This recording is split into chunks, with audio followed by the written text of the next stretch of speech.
Comrade CSCUE, the organization requires you and Commander Gu to divorce temporarily in my past life. When I heard those words, I wept uncontrollably, begging on my knees for them not to break up my family in this life. I picked up my pen and smiled. All right, I'll sign. Everyone's expression just shattered, but they didn't know that in my past life, I waited for Gu Beijing in an empty house for 30 years. My hair turned white, my tears dried up, and I ended up dying alone in that freezing room at the military compound in this lifetime. Let whoever wants to be a commander's wife be one. I, CSCUE, will live for myself. Chapter 1. I opened my eyes in a hospital bed. To be precise, it was a ward in the military district general hospital. The sharp smell of disinfectant flooded my nostrils, and the flickering incandescent light on the ceiling made my vision blur. I froze for 3 seconds. This ceiling, this smell, this bed, I know them all too well. In my previous life, I was hospitalized here countless times. First was a miscarriage, second was a stomach hemorrhage, third was a heart attack. Every time, the chair beside the hospital bed was empty. Gu Beijing had never come here before, not once. CUE, you're awake. A woman in a gray-blue uniform pushed the door open and entered. She was Political Commissar He, the deputy director of the military district's political department.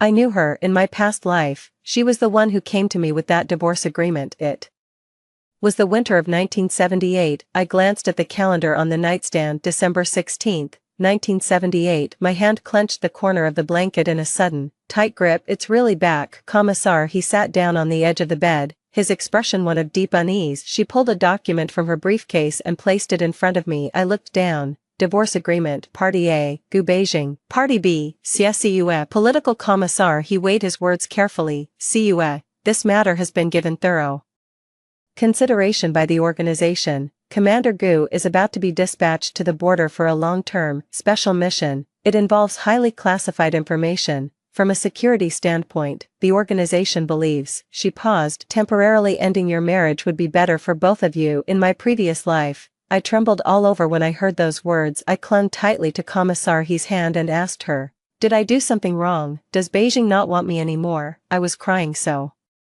hard I couldn't catch my breath. I knelt on the ground begging her, saying I could wait any length of time. In the end, I didn't sign. So what? Gu Beijing left after all. 30 years passed in the blink of an eye. For 30 years, I fulfilled his filial duties to his parents and held this entire family together on his behalf. His mother, Song Yunhua, looked down on my background, calling me a country bumpkin from the sticks. His sister, Gu Xiaoman, would drop by every few days to help herself to things, the meat from the fridge, the fabric ration coupons from the cupboard, the industrial vouchers I'd saved up for half a year, and then have the nerve to call me stingy. I'll let it go, because I thought, once Gu Beijing returned, everything would be all right. But has he come back? I've been back. Family visit leave, totaling 7 days. Out of the 7 days, he spent 2 at home and the remaining 5 with his unit. He barely spoke to me those 2 days. At night, he lay with his back to me, breathing steadily. I stared at his back, wanting to tell him about all the grievances I'd carried over the years, but when I opened my mouth,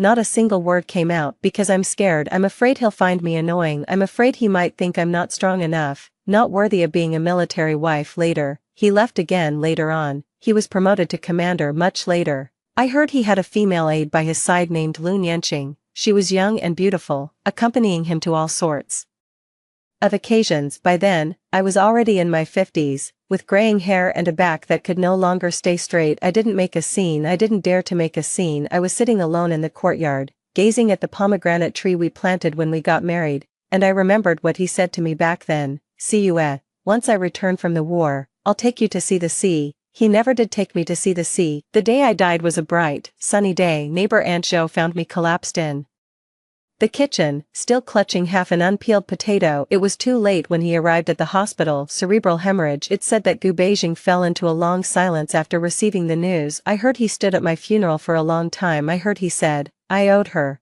But what does it matter now? She's already gone. It's too late for words. So in this life, when Commissar he placed the divorce papers in front of me, I didn't cry, didn't beg, and didn't say a single unnecessary word. I sat up and took the pen from her hand. Political Commissar he was stunned. CUE, don't be hasty, you can take your time to think this over. There's no need to think it over. I opened the agreement, flipped to the last page, and in the space for Party B's signature, I wrote 3 characters, CSCUE. Political Commissar his mouth fell open, then closed again. She clearly hadn't expected this outcome. You're sure? I handed the fountain pen back to her and smiled. Confirmed, political. Commissar. He stared at those 3 words for a long time, his expression shifting several times. She probably thought I would react just like last time, wailing, making a scene, and refusing point blank. After all, in everyone's eyes, CSU's greatest value lay in being Gu Beijing's wife after the divorce. I'm nothing, but they had no idea. In my past life, before I married Gu Beijing, I was the top student in the surgical department of the provincial medical college. My mentor, Professor Zhang Heding, is a preeminent cardiac surgeon in China. He said I was the most gifted student he had ever seen and was certain I would become a top-tier surgeon one day. But for Gu Beijing, I gave up everything, dropped out, got married, joined the military. I've turned myself into an accessory in this life. I will not make the same mistake again. Commissar. He collected the signed agreement, stood up, and glanced back at me one last time. Don't be too upset after signing. The organization will take care of you. Thank you, Commissar. But there's no need for any special consideration. I threw back the covers, got out of bed, slipped on my cotton shoes, and walked over to the window. Outside the window stood the plane trees of the military compound, their bare branches swaying in the winter wind. In my past life, I watched these trees and waited for 30 years. In this lifetime, I will step beyond this courtyard. Less than half an hour after political commissar he left, the door swung open. I recognized the person who entered. Song Yinhua, Gu Beijing's mother. My former mother-in-law. She wore a dark navy cotton coat, her hair neatly combed, and her expression was neither clearly happy nor disdainful, but I could tell she was happy because she never liked me. I heard you signed. Song Yinhua settled into the chair, crossing her legs. That was quicker than I expected. I didn't say anything. Fine by me. She pulled a folded piece of paper from her pocket, unfolded it, and laid it on the table. Since we're done, there are a few things we need to clear up. I glanced at the paper. A list was drawn up. The apartment in the residential compound goes to the Gu family. The family savings, 320 yuan, go to the Gu family. The sewing machine, the bicycle, and the radio, the 3 major items, go to the Gu family. The pair of rosewood chests I brought as dowry when we married also belong to the Gu family. At the very end, she added a line. CSU's personal belongings are to be taken away by herself. I finished reading and looked up at her. Song Yinhua maintained her haughty air. I won't be unfair to you. You can take your clothes and books, but don't even think about anything else in this house. It was all bought with Beijing's allowance. In my past life, I never saw this list because I never signed it. In my past life, I kept living in that apartment, even though that house never felt like a home. But if I had signed it, Song Yinhua would probably have produced the same document. The me from my past life would have definitely cried and argued. We had nothing when we got married. I saved up to buy that sewing machine myself, and half of our savings came from my salary. But in this life, alright, I nodded. Song Yunhua was taken aback. She didn't seem to expect me to be so decisive. You agreed. Yes, you're absolutely right. I walked to the bedside and opened the cloth bundle. Inside were the change of clothes I had brought with me to the hospital. I folded each piece one by one and packed them away. I don't want any of those things anymore, not even the house. I picked up the cloth bag and walked towards the door. As I passed by Song Yinhua, I stopped. Comrade Song, there's something I've been holding back for a long time. I looked into her eyes. What your son owes me, he can never repay it in this lifetime. Song Yinhua's expression changed.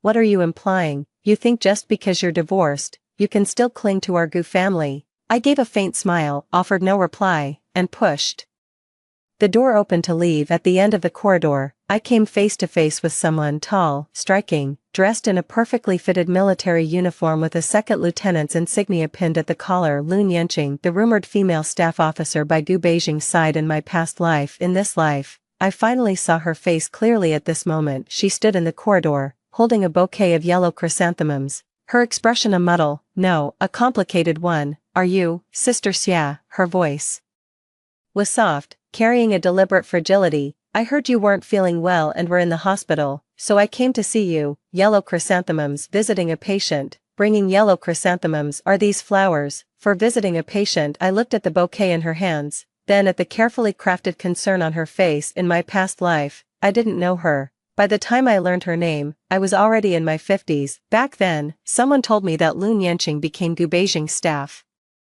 officer at 18, following him all the way from the regiment to the military district. Her father was Gu Beijing's old commanding officer. Her background, her capabilities, her age, she was a better fit than me in every way. I used to believe that the so-called organization-arranged divorce was purely a matter of professional necessity, but in my last life, just before the end, in the hospital corridor, I faintly overheard Gu Xiaoman on a phone call. Wasn't it Lun Yanqing who pushed for that divorce back then? She had someone file a report with the higher-ups. My mother helped too. I didn't hear the rest because I was on the verge of death at that time, but I remember it vividly. So here I stand in the hallway, watching this young, beautiful woman before me, catching that fleeting glint of triumph in her eyes, and I feel no hatred, only the cold, bone-chilling cold. Thank you for the flowers. I reached out and took the bouquet of yellow chrysanthemums, took 2 steps, and then tossed it into the trash can at the end of the hallway. Sorry, I'm not a fan of chrysanthemums. Lun Yanqing's expression instantly became a sight to behold. The curve of her smile froze,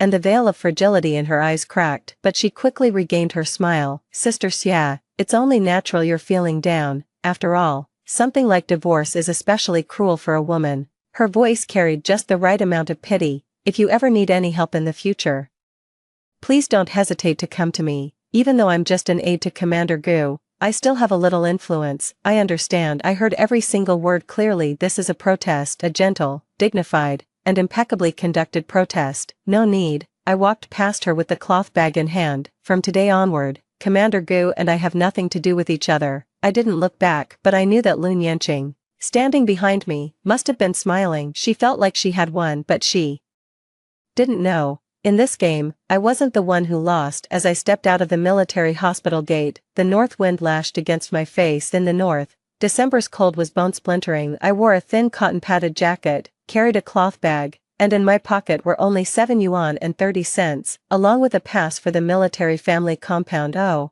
I probably won't need the access pass anymore. I stood at the hospital entrance for a moment, taking a deep breath of the cold air. My lungs were filled with shards of ice, painful, but clear-headed. The 30 years of the previous life flashed rapidly through his mind. Endless laundry, endless cooking, endless glances from the mother-in-law. Each New Year's Eve endured alone. It's over. It's all in the past now. In this lifetime, I'm going to find someone. Professor Zhang Heading, my esteemed mentor in my past life. He was deeply grieved after I dropped out and even wrote 3 letters urging me to return to my studies. I never replied to any of them because Song Yunhua said, "What's the point of a woman studying so much? The real duty is to take good care of her husband at home." I actually believed it. In this life, I will never believe again. I pulled my cotton coat tighter and walked toward the bus station. The provincial medical college is located 300 kilometers away in the provincial capital. It takes 6 hours by long-distance bus. 7 yuan and 30 fen, just enough for a one-way ticket. Enough. I only have to walk this road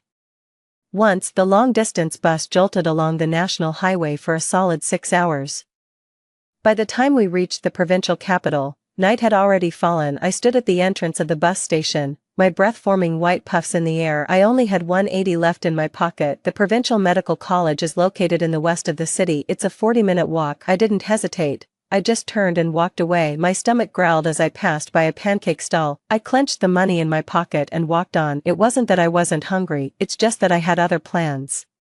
For that 1 yuan and 80 fen. 40 minutes later, I stood at the main gate of the provincial medical college. A wrought iron gate stood between 2 concrete pillars, from which hung a wooden sign that read, "Provincial Medical College." It's been 5 years. I'd been away from here for exactly 5 years. The guardhouse light was on. I tapped on the window. "Excuse me, could you tell me where Professor Zhang Heading's office is?" The security guard was an elderly man wearing reading glasses, who gave me a once-over. "Looking for Professor Zhang. He's already left for the day, come back tomorrow." "So where does he live now?" "I can't tell you where he lives." "Who are you to him?" "I've given it some thought. I'm his student, Xie Shiriwe." The old man adjusted his glasses and suddenly froze. "So you're Xie Shiriwe, Professor Zhang's student?" There was a strange note of surprise in his tone. "Hold on a second, let me make a call." He turned around, dialed a number, and spoke a few words into the receiver.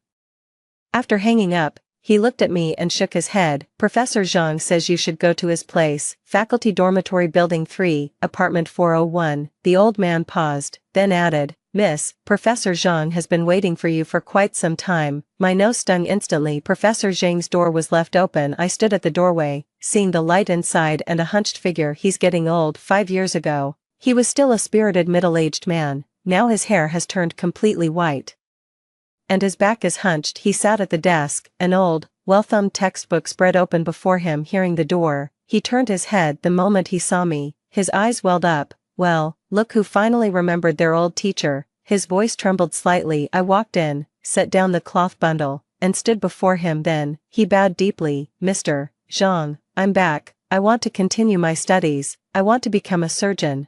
Zhang Heading stared at me for a long time without saying a word. Finally, he slammed his hand down on the table. "It's about time you got back." He stood up, rummaged through the cabinet, and pulled out a set of medical textbooks, stacking them in front of me. "Starting tomorrow, you'll join me on rounds during the day and make up your studies at night. You've missed 5 years, but your foundation is still solid. I'm giving you 6 months. He held up one finger. "Within 6 months, you need to pass all the makeup exams. Can you do it?" I looked at that thick stack of books.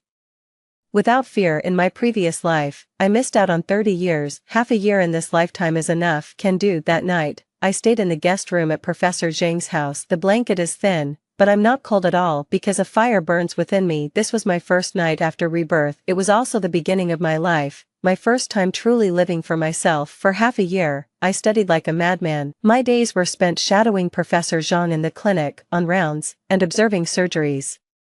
Evenings were for hitting the books in my dorm, taking notes, and practicing sutures. Professor Zhang found me an empty student dorm room and helped me get registered as an auditor. There was talk around campus. "Didn't Csu marry some official? What's she doing back here? I heard she got divorced." TSK, got dumped by an official. "Huh, I heard it, but I don't care." In my previous life, those words would have made me cry myself to sleep under the covers all night. In this lifetime, such words aren't even worth a frown from me. There's only one thing on my mind. Will my hands ever be steady enough to hold a scalpel again? 3 months later, Professor Zhang let me assist in the operating room for the first time. It was an appendectomy, the most fundamental of surgical procedures. He stood at the lead surgeon's position, while I stood across from him. When he handed me the hemostat, my hand was astonishingly steady. It's been 5 years since I last handled surgical instruments, but the feel of them is still with me. Muscles have memory. For 30 years in my past life, I never performed a surgery, but I never stopped studying. Gu Beijing never knew the things he never cared about, the medical journals under my pillow, the anatomy notes in my drawer, the surgical diagrams I sketched under the lamplight late at night. They were all real. I never gave up. I was just never given a chance. After the surgery, Professor Zhang stood by the sink, looking at me. "Cue, do you know why I've been waiting for you to come back?" I shook my head. "Because your hands are the most suited I've ever seen for holding a scalpel." He turned off the faucet and said earnestly, "Your finger length, flexibility, and steadiness are 1 in 100. In surgery, talent accounts for 30%, hard work for another 30, and the remaining 40 is character. You have all 3. He sighed. "When you dropped out back then, I was angry for a whole year." "I'm sorry, Mr. Zhang. Don't apologize." He waved his hand. "You're back now. That's all that matters." 6 months later, I passed all my makeup exams. Transcript, surgery, 98, anatomy, 96, pathology, 97, top of the class. When the news got out, no one talked about my divorce anymore. They started talking about something else instead. A prodigy emerged at the provincial medical college.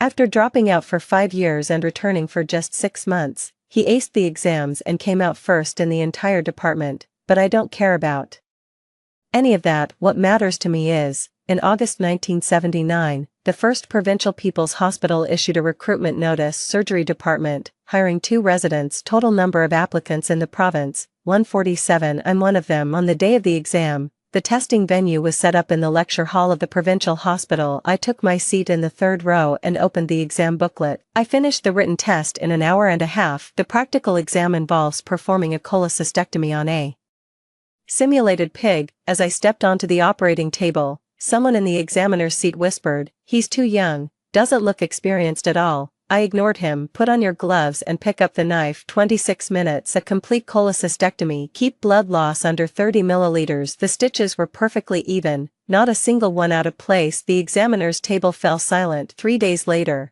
The list of successful candidates was posted. My name was at the very top. The night I received my acceptance letter, I sat alone on my dormitory windowsill, gazing out at the city lights in the distance. A few scattered lights gleamed like gold dust sprinkled on black velvet. I suddenly remembered my past self. At 50, I sat in the courtyard of the military housing compound, gazing up at the stars, knitting a sweater that would never be finished. That sweater is for Gu Beijing. He's never worn it. I averted my gaze and took a deep breath. CSCUA. You've finally come out of it. After joining the 1st Provincial Hospital, I started as a junior resident physician on night duty, writing medical records, managing patient beds, and assisting in surgeries while other residents complained about the hardship and exhaustion. I kept my mouth shut. I've tasted every kind of bitterness in those 30 years of my past life. This is nothing. My department head is Lu Hingshan, a surgeon in his 50s with a notoriously short fuse. He never pulls his punches when he chews someone out. On the first day of rounds, he slammed my patient chart down 3 times. What is this garbage? Rewrite it. Your chief complaint is unclear and your history of present illness is a mess. Are you here to be a doctor or to write a novel? CSCUA. If you show up at work tomorrow with that kind of performance again, you don't need to come back. I worked late into the early hours of the morning, until 3 a.m., and rewrote 12 patient records that night. The next day, the document was submitted, and Director Liu glanced through it without saying a word. On the 3rd day during rounds, he pulled out my medical record and said in front of the entire department, "Look at what CSCUA wrote. Now that's what a medical record should look like. You all have studied for 4 or 5 years, yet you can't match what she produced in just one night of editing." The office fell silent for a moment, then everyone turned to look at me. There were looks of shock, defiance, and envy. I lowered my head, pretending to sort through some documents. 3 months later, I assisted in my first surgery as the primary surgeon. It was an emergency case, a car accident victim with a ruptured spleen and massive hemorrhage. The patient was brought in with a blood pressure of 60/40 and was barely conscious. Dr. Liu wasn't there that day, and the other attending physician on duty hesitated. I stood at the entrance of the operating room, watching the numbers flicker on the monitor. "Let me take this." The attending physician glared at me. "You're just a resident. What do you think you're doing?" "I've assisted Professor Zhang heading on a splenectomy. I know the entire procedure by heart. I can do it." "You're insane. He can't wait. 10 more minutes and he'll be gone." The attending physician glanced at the monitor, then at me, and clenched his jaw. "You do it. I'll take responsibility if anything goes wrong." Without another word, I turned and entered the operating room, scrubbed in, gowned up, and gloved. It took me 4 minutes from opening the abdomen to locating the source of the bleeding, ligation of the splenic artery, splenectomy, irrigation of the abdominal cavity, and layered closure of the abdomen. The entire procedure took 1 hour and 8 minutes. The patient's blood pressure had risen back to 110/70 by the time he was wheeled out of the operating room. In the hallway, the patient's family rushed forward and fell to their knees. "Doctor, thank you for saving his life." I took off my mask, my hand still trembling slightly. "Not afraid. It's a normal reaction as the adrenaline wears off." The next day, the news had spread throughout the entire provincial 1st hospital. Director Liu specifically sought me out. "CSCUA, Chief." He looked at me, his eyes holding something I couldn't quite decipher. "You know, I've been a surgeon for 30 years. The first time I operated solo, my hands were shaking so badly I nearly dropped the hemostat into the patient's abdomen." He fell silent for a moment. "You're better than me, coming from a hot-tempered old surgeon." These words carry a lot of weight. I'm not being modest, because I know I deserve to hear those words. "All right, now that we've covered that, it's time to talk about Gu Beijing, who is far away, thousands of miles from here. In his previous life, after he left, he almost forgot about me. This life was no different, or rather, he had never truly cared about the marriage in the first place. The day I signed, he was on the northwest border. Commissar, he delivered the signed agreement to the unit. It is said that when Gu Beijing took the agreement, he merely glanced at it before tucking it away in a drawer. No response, not even a single call to me. Yes, in his heart, CSCUA was never important. I was just a decent girl he met through an introduction when he was 23. People get married because it's time to settle down, and staying single makes you look bad in the eyes of your comrades. As for whether or not it's love, he might never have thought about this question, but Liu Nianqing thought about it. She thought for a long time. She's 5 years younger than me, prettier than me, and comes from a better background. Her father, Liu Zhenkuan, was Gu Beijing's former superior, exactly the one who had just retired. So in her plan, Siu's divorce was merely the first step. The second step was her stepping up. The military wife became her, Lu Nianqing. But this step, she must take with grace and with full legitimacy. I only caught fragments of these matters on my deathbed. In my previous life, in this life, I no longer care. If she wants Gu Beijing, then let her have him. I don't want it anymore. But fate has a cruel sense of humor. In my 8th month at Provincial First Hospital, something went wrong. It was a Saturday. I had just finished a surgery and was eating a boxed lunch in the on-call room. Nurse Xiao Sun rushed in, her face deathly pale. Dr. Xia. Emergency just brought in a high-ranking officer. It's critical, a gunshot wound to the abdomen, through. He's in hemorrhagic shock. I dropped my chopsticks and stood up. Where is he? The patient has already been taken to the operating room. But, Xiao Sun's voice trembled, Director Lu is in the provincial capital for a meeting, and Dr. Wang is on a training program out of town. You're the only one in the department who can perform the surgery today. I understand. I hurried toward the operating room, asking as I walked, what's the patient's information? Xiao Sun handed over a form. I glanced, then my footsteps came to a halt. Patient name, Lu Zhenkuan. Gender, male. Age, 62. Title, retired senior official. Note, accidental discharge of firearm. Lu Zhenkuan, Lu Nianqing's father, Gu Beijing's former commanding officer. Fate can be so bitterly ironic. I stood outside the operating room for 3 seconds. My mind raced in those 3 seconds. If I didn't save him, no one would blame me. I was alone in the department, my capabilities were limited, and a patient succumbing to severe wounds was all too common in wartime. But if I did save him, Lu Nianqing's father would owe me his life. I pushed open the door to the operating room. This surgery was the most difficult one I've ever performed in my life. The bullet pierced through Lu Zhenkuan's right abdomen, tearing through the right lobe of his liver and grazing the right renal artery, flooding his abdominal cavity with blood. In the era of primitive medical equipment, the mortality rate for such injuries exceeded 90%, but I didn't back down. 3 decades of medical expertise from my past life, combined with Professor Zhang's complete mentorship in this one, and my own hands blessed by natural talent. 3.5 hours later, Lu Zhenkuan's vital signs stabilized. When I stepped out of the operating room, I was drenched in sweat, and my scrubs were stained with blood. The hallway was packed with people, uniforms, plainclothes, and several guards with ashen faces. A bespectacled middle-aged man rushed over. I recognized him as Director Lu from the Military District Health Department. How did the surgery go? Success. The bullet has been removed, the liver repair is complete, and the renal artery anastomosis is finished. Post-operative intensive monitoring is required,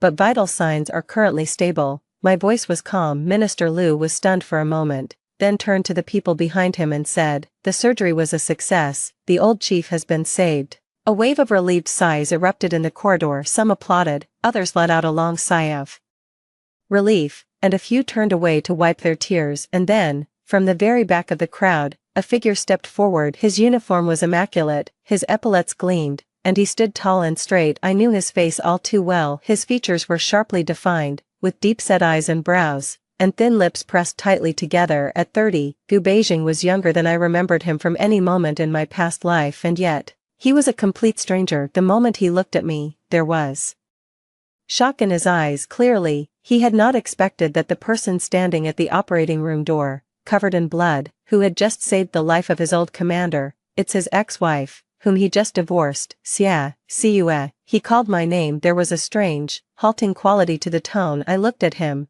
but my heart didn't race, nor did I feel that familiar ache or the urge to cry the way I used to in my past life whenever I saw him. Nothing at all. Spotless. Commander Gu. I gave a polite nod and turned to leave. I could feel his gaze following me as I walked away. A long, long time ago, Lu Zhenkuan was recovering well after the surgery. A week later, he was already able to sit up by himself and eat porridge. That day, when I went on my rounds, he was propped up against the headboard, and someone was sitting beside him. Lu Nianqing. She was dressed casually, her hair tied in a ponytail, peeling an apple for her father. Seeing me come in, the apple peel snapped. Her hand gave a noticeable tremble. Thank you, Dr. Xia. She called me Dr. Xia, not Sister Xia anymore. I picked up the medical chart and began examining Lu Zhenkuan's drainage tube and wound. Lu Zhenkuan looked at me, his eyes filled with complex emotions. Dr. Xia, you saved my old life. I, Lu Zhenkuan, will remember this debt of gratitude for the rest of my days. You're too kind, Chief Lu.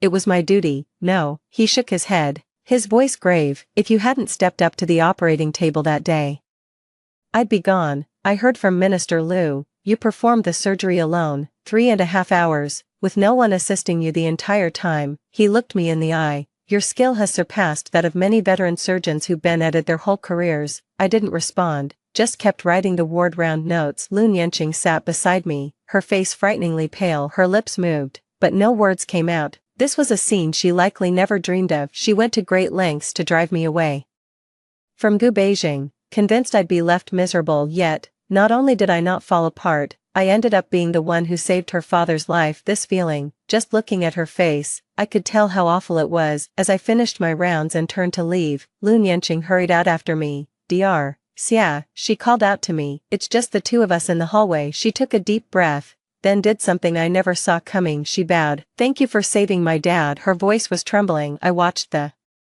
top of her head dip down, and my heart grew unnervingly calm. In my past life, this woman destroyed my marriage and ruined my life. In this life, her father's fate was in my hands, but I saved him anyway, not out of kindness, because I am a doctor. You're welcome. I finished speaking, turned, and walked away. After taking 5 steps forward, I heard a faint sob behind me. Lu Nianqing was crying. I don't know why she's crying. I don't want to know either. Not long after Lu Zhenkuan was discharged from the hospital, word of an incident began to circulate among the military medical community in the provincial capital. The young female doctor at Provincial First Hospital single-handedly performed the surgery and saved Secretary Lu's life. I heard she's only 26. Seriously? Can someone in their mid-20s perform liver repair and renal artery anastomosis? Seriously? Lu Hingshan said it himself. He reviewed the surgical records and said the suturing technique was even better than his. Suddenly, I started receiving a flood of consultation requests. The Provincial Medical College's affiliated hospital, the Military Region General Hospital, and even several local hospitals outside the provincial capital all began specifically requesting me. Director Lu was delighted. He patted me on the shoulder and said, "Xie, you're the most promising person I've ever worked with." Director, please stop filming. My shoulder hurts. He burst into laughter. Life goes on like this, busy, fulfilling, and full of purpose. It wasn't until the spring of 1980 that a letter arrived at my dormitory. The envelope had no return address, but I recognized the handwriting, square, solid, with every stroke bearing the sharp, disciplined angles of a soldier. Gu Beijing's handwriting. I held the envelope for a few seconds, then opened it. Inside was only a piece of paper with a single line written on it. "Xie, I'm back in the provincial capital. Can we meet?" I folded the letter and put it back in the envelope. Then I opened the drawer and tossed it in with the other junk. No reply. 3 days later, Gu Beijing appeared at the entrance of Provincial First Hospital. When I came out of the inpatient building, he was leaning against the concrete pillar by the door, still wearing that same military uniform, but he had lost a lot of weight. 2 years on border duty had sharpened his features and deepened the hollows beneath his eyes. When he saw me, he took 2 steps forward. "Xie." I stood on the steps, holding a freshly completed surgical plan. "Commander Gu, what is it?" My form of address caught him off guard. After a few seconds of silence, he said, "I want to talk to you." "What are we talking about?" "Let's talk about our thing." I glanced down at my watch. "I have a consultation in 20 minutes, so make it quick." Gu Beijing's expression changed. He'd probably never been treated like this before, a full-fledged military district commander. Yet his very time to speak was being rationed by a woman, but he endured it. "Xie, about that divorce back then, it was arranged by the organization. You don't need to explain." "I know, but I signed the agreement voluntarily." "You don't need to feel guilty either." I interrupted him twice. Each time, his brow furrowed a little deeper. "Xie, could you let me finish?" His voice rose a notch. I looked up at him. At 30, Gu Beijing was a handsome and imposing man, who exuded the commanding presence of a natural leader. In my past life, just standing before him would make my palms sweat, my eyes lower, and me as docile as a little rabbit. But that was in a past life. "Sure, go ahead." He took a deep breath. "I looked into that divorce matter later. It wasn't entirely the organization's decision. Someone meddled with it." My heart skipped a beat, but there was no change in my expression. "Who?" "Lu Nianqing."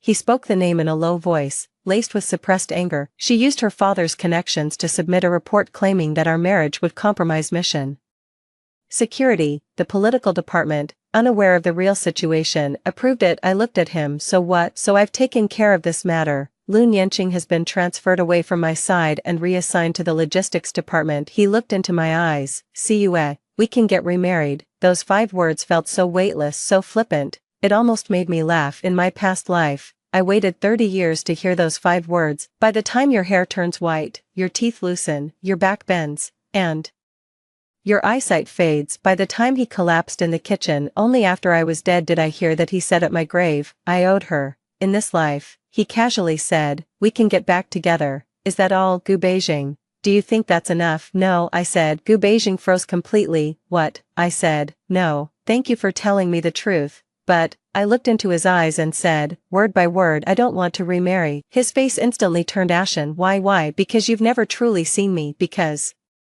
you've been married for 3 years, you don't know what I like to eat, you don't know I have nightmares at night, you don't know how many tears I've shed after you left, because when you put the divorce papers in the drawer, you couldn't even be bothered to call and ask, are you okay? Because in my past life, I lived my entire existence for you, while you never lived a single day for me. But I never said a word of it. It's not worth it. No reason. I glanced down at my watch. Time's up. I have to go to the consultation. As I walked past him, he suddenly reached out and grabbed my wrist. He was incredibly strong. He was a soldier, and his grip was far beyond that of an ordinary man. But I didn't struggle. I just looked down at his hand gripping mine, then lifted my gaze to meet his. Let go. 2 words, calm to the point of stillness. Gu Beijing met my gaze. What he saw in my eyes, I do not know, but he let go. Release it slowly. I turned and walked into the inpatient building. No footsteps followed behind, but I knew. Gu Beijing stood there, rooted to the spot for a long time. After that day, he came back 3 more times. The first time, he waited outside my duty room all night. When I finally came out, he handed me a thermal lunchbox. Your favorite braised pork belly, from back in the day. I took it, opened it, and glanced at it. Braised pork belly, he said I love eating the most, but he had no idea that I never really liked braised pork belly. My favorite dish is sweet and sour pork ribs. Braised pork belly is Song Yunhua's favorite. He can't even tell what his wife and mother both like to eat. I gave the lunchbox back to him. Thanks, but I'm not hungry. The second time, he asked Minister Liu to deliver a letter to me, 3 pages long, filled with promises about living a good life from now on. I'm done. No reply. The third time, it was Song Yunhua who came. She found my dorm room, and her expression was grim when she walked in. Xie, what on earth are you playing at? Beijing has already said you can get remarried, so why are you still putting on airs? I was sitting at my desk, flipping through a foreign medical journal. One Professor Zhang had managed to get his hands on through a colleague, Comrade Song. The divorce agreement was your Gu family's demand, and now the remarriage is also your Gu family's demand. Come and go as you please. What am I? Xie. A piece of clothing you can return whenever you're done with it. Song Yunhua's face turned purple with anger. And besides, I closed the magazine and looked at her. You drafted that settlement agreement for me to leave with nothing, didn't you? Her mouth snapped shut. 320 yuan in savings, the sewing machine, the bicycle, the radio. You even took my mahogany dowry chest. Comrade Song, you went this far, and now you want me to come back. I stood up, walked to the door, and pulled it open. I have nothing more to say. Please leave. Song Yunhua stood there, her chest heaving violently, her face alternating between pallor and flush. Her lips parted as if to speak, but in the end, no words came out. As she turned to leave, her steps were unsteady. The moment the door closed, I heard her curse in the hallway. Ungrateful wretch. I couldn't help but laugh. In my past life, she called me to my face a country bumpkin, useless trash, and hopeless good for nothing. Calling me an ungrateful wretch was actually the mildest insult she ever hurled at me. On the 3rd day after Song Yunhua left, an unexpected person showed up. Gu Xiaoman, Gu Beijing's sister, my former sister-in-law. In my previous life, this woman treated me like a free babysitter for 30 years. She'd ask me for anything the house was missing, borrowed money from me for her son's school fees, and never paid it back. I did countless things for her, and then she'd turn around and tell others. My sister-in-law is a straightforward person, easy to get along with and always willing to help. This time around, she waltzed right into my dorm room without knocking. He just pushed the door open and walked in. Sis-in-law, oh wait, Xie. She squinted at me, hands on her hips. You've got some nerve, haven't you? My brother swallowed his pride and begged you to take him back, and you still had the gall to turn him down. I kept flipping through my magazine without even looking up. Do you even realize that my brother took care of Lu Nianqing just for you? Do you know who Lu Nianqing's father is? He's a former high-ranking official.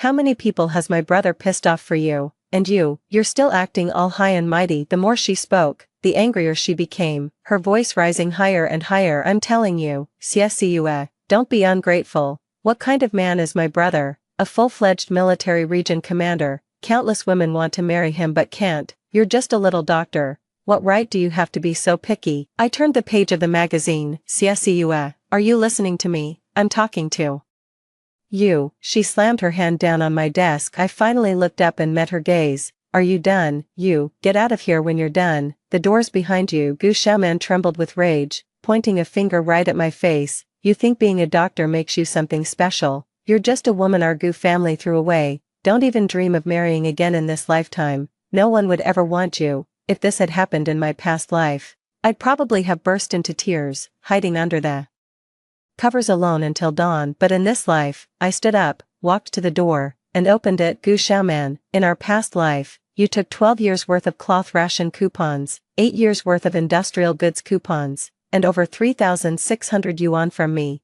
I paid for your son's school tuition and covered your mother-in-law's hospital bills. You never paid back a single cent." Gu Xiaoman was stunned. She clearly didn't understand why I mentioned my past life, but that doesn't matter.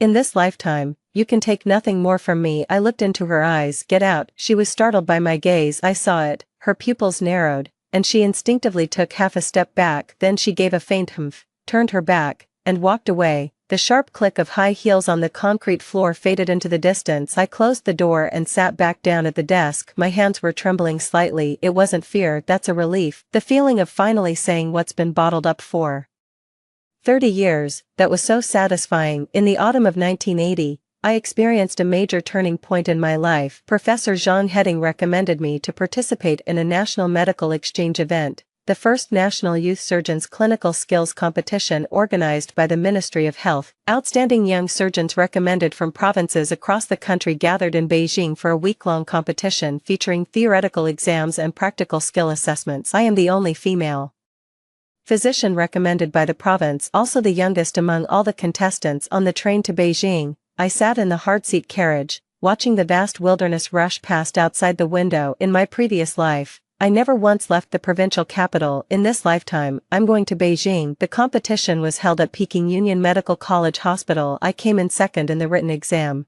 but I aced the practical assessment, taking the top spot. Overall, I was ranked first. At the awards ceremony, a senior official from the Ministry of Health personally presented me with the certificate. The audience erupted in thunderous applause, but it wasn't the applause that caught my attention. What caught my eye was a person sitting in the third row, military uniform, a star general. Gu Beijing. He sat there, motionless, watching me on stage. Her expression was complex. There was shock, pride, and something indescribable, probably regret. I stood straight on the stage, my gaze passing over his head to the farthest wall. A line of text hung on that wall: saving lives and healing the wounded, practicing revolutionary humanitarianism. Those 8 characters carried far more weight than Gu Beijing's gaze. After the awards ceremony, he intercepted me at the auditorium entrance. This time, he didn't mention getting back together. He just looked at me, remained silent for a long while, and then said, "Siue, you are truly impressive." It was the first time he had ever complimented me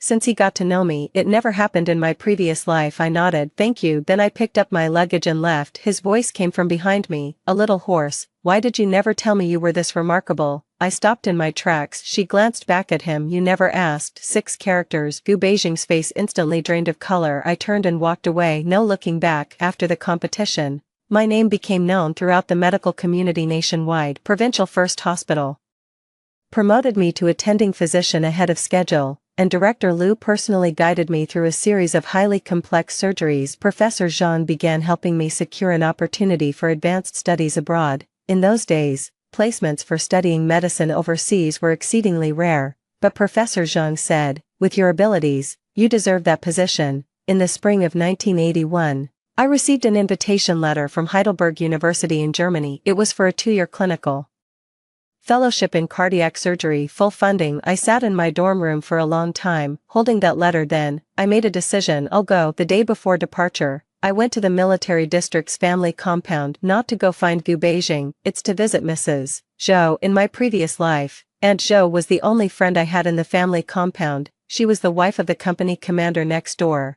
10 years older than me, and had a cheerful, warm-hearted personality. The day I died was the day she found me collapsed in the kitchen. In this life, I want to go and say goodbye to her. When Auntie Jo saw me, she grabbed my hand. See you, you're finally here. I heard you're a doctor at the provincial first hospital now, and you came in first in the whole country. I nodded with a smile. She looked me up and down, her eyes welling up. You've lost weight, but you look much better. She took my hand and sat me down, then poured me a cup of hot water. After you left, people in the compound didn't stop talking. Some said you were pitiful, others said you got what you deserved, but I told them, CSCUA, that girl won't turn out badly. She wiped her eyes. Sure enough, it was spot on. I held her hand. Mrs. Jo, I'm going abroad, to Germany, to study cardiac surgery. Going abroad, she paused, then burst into laughter. Great, absolutely great, you should go out and see the world. What's the point of staying in this rundown compound? She laughed until she cried. What if I miss you in the future? What am I supposed to do then? My nose tingled with emotion. In my previous life, Sister Jo brought me meals many times when I was going through the hardest times. Knowing that Song Yunhua was giving me the cold shoulder, she quietly brought over some of her own home-cooked dishes. Sister-in-law, please don't tell anyone. I'm not exactly well off either, but I can't just stand by and watch you go hungry. I'll remember this kindness for the rest of my life. As I was leaving the military family compound, I ran into someone else at the main gate. It was Song Yunhua, just about to enter the compound. She was carrying a bag of groceries, and her face fell the moment she saw me. What are you doing here? I thought you weren't coming back. I'm here to see a friend, not you. I walked right past her. She said from behind me, I heard you're going abroad. I didn't look back. Good riddance. One less eyesore around here. Her voice was pitched just right, loud enough for the guards at the gate and the passing military wives to hear. I kept walking, but I heard it. Every word was heard. In my past life, those words would have left my heart aching for days. This life, get lost. In the summer of 1981, I boarded a plane bound for Germany. That was my first time flying. Outside the window, the clouds churned, and the sun blazed with a piercing glare from 10,000 meters above. I leaned back in the seat and closed my eyes. The final scene from my past life flashed through my mind. The kitchen, a half-peeled potato, lying on the cold floor. Goodbye, Xia Shiriwe, who spent her entire life bound to the kitchen stove, forever waiting in vain for her husband's return. Goodbye. 2 years later, I returned to my home country after completing my studies. What he brought back was not only a certificate from Heidelberg University, but also 2 cutting-edge techniques in international cardiac surgery: valve repair under hypothermic cardiopulmonary bypass and minimally invasive correction of congenital heart disease in infants. These 2 technologies were virtually non-existent domestically at that time. The day I returned to the provincial first hospital, Director Liu personally came to the airport to pick me up. CSCUA, you're back. He patted my shoulder, again, the shoulder. Do you have any idea how hard it's been waiting for you these past 2 years? I chuckled. Director, could you skip the shoulder pat this time? I dove straight back into work. Upon my return, I performed the first domestic hypothermic extracorporeal circulation valve repair surgery as the lead surgeon at Provincial First Hospital. The procedure was broadcast live to 23 hospitals across the province. The surgery was a complete success. After the broadcast ended, applause echoed back simultaneously from 23 hospitals. That day, the name CSCUS spread from the provincial level to the entire nation. Things unfolded even faster than I had anticipated. In 1984, I was specially appointed by the Ministry of Health as a senior advisor in the field of cardiac surgery. In 1985, I led and completed the country's first minimally invasive corrective surgery for congenital heart disease in an infant. In 1986, I presented a paper at the International Annual Conference of Cardiac Surgery, where it received the highest acclaim of the entire event. At 32, a chief physician, I was the nation's youngest authority in cardiac surgery. This was the report card I presented in the 8th year of my rebirth. What was I doing in the 8th year of my previous life? Oh, right, growing cabbage in the courtyard of the military district's family housing compound. Did anyone come to me during that time asking to get back together? Yes. Gu Beijing came by a few more times, but each time, my answer remained the same: no. His demeanor shifted from initial pleading to subsequent silence, until finally, he stood at the door of my office, looked at the commendatory banners and certificates hanging on the wall, and uttered a single sentence: Suyue, I'm not a good husband. That was the most accurate thing he ever said in his life. I said, I know. He let out a bitter smile. Do you hate me? No, I don't. I really don't hate you. Hating someone is just too exhausting. In my past life, I hated for 30 years, until my hair turned white and my back bent, and finally, I died hating. In this life, I have no strength left for hatred, so, do I still have a chance? His voice was kept very low. That was the most uncertain sounding Gu Beijing I've ever heard. A commander of such stature was reduced to a flustered man in the presence of a woman, but I didn't relent. 30 years of cold from a past life cannot be thawed by a single, do I have a chance, Beijing.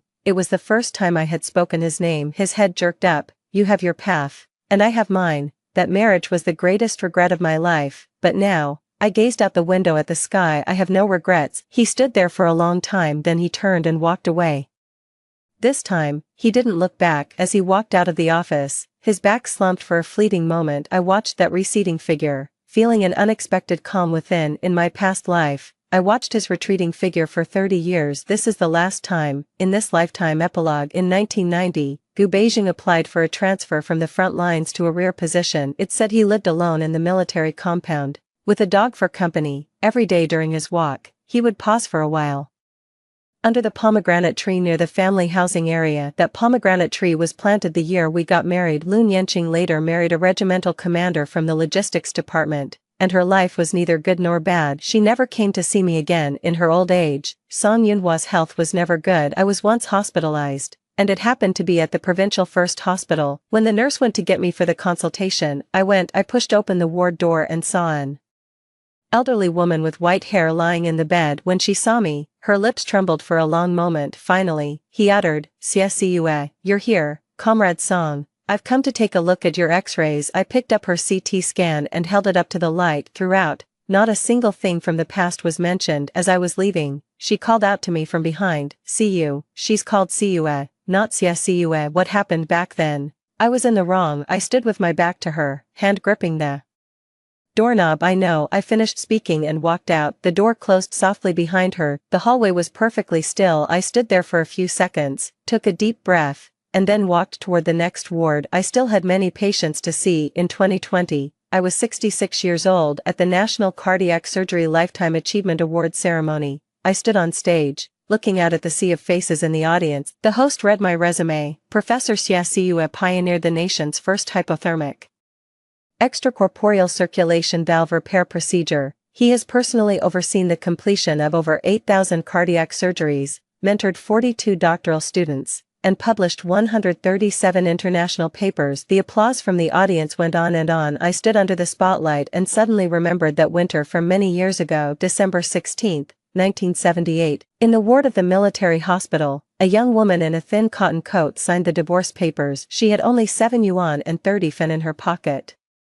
She had nothing, but she feared nothing, because she knew in this life, she lived only for herself. The end. Story 2. In my past life, I spent 30 years as a living widow. My husband chose to save his comrade's son, standing by as our own child drowned before his eyes. I carried that hatred for half a lifetime, wasting away until my flame flickered out. When I opened my eyes again, I found myself 3 days before the tragedy. In this life, I'm slamming the divorce papers right on the table. Zhou Chen. Whoever wants to stay in this living widowhood can have it. I'm done. Standing in the drizzle, I gazed at the small tombstone before me, engraved with my son's name, Zhou Nianxia. He was only 5 years old, his life forever frozen in that icy lake. Rain mingled with my tears as they fell, but I felt no chill. Colder than the rain was the heart of the man standing beside me. Why? My voice was hoarse, barely recognizable. Why did you save someone else's son instead of Nianxia? Zhou Chen, my husband, stood rigidly straight in the rain like the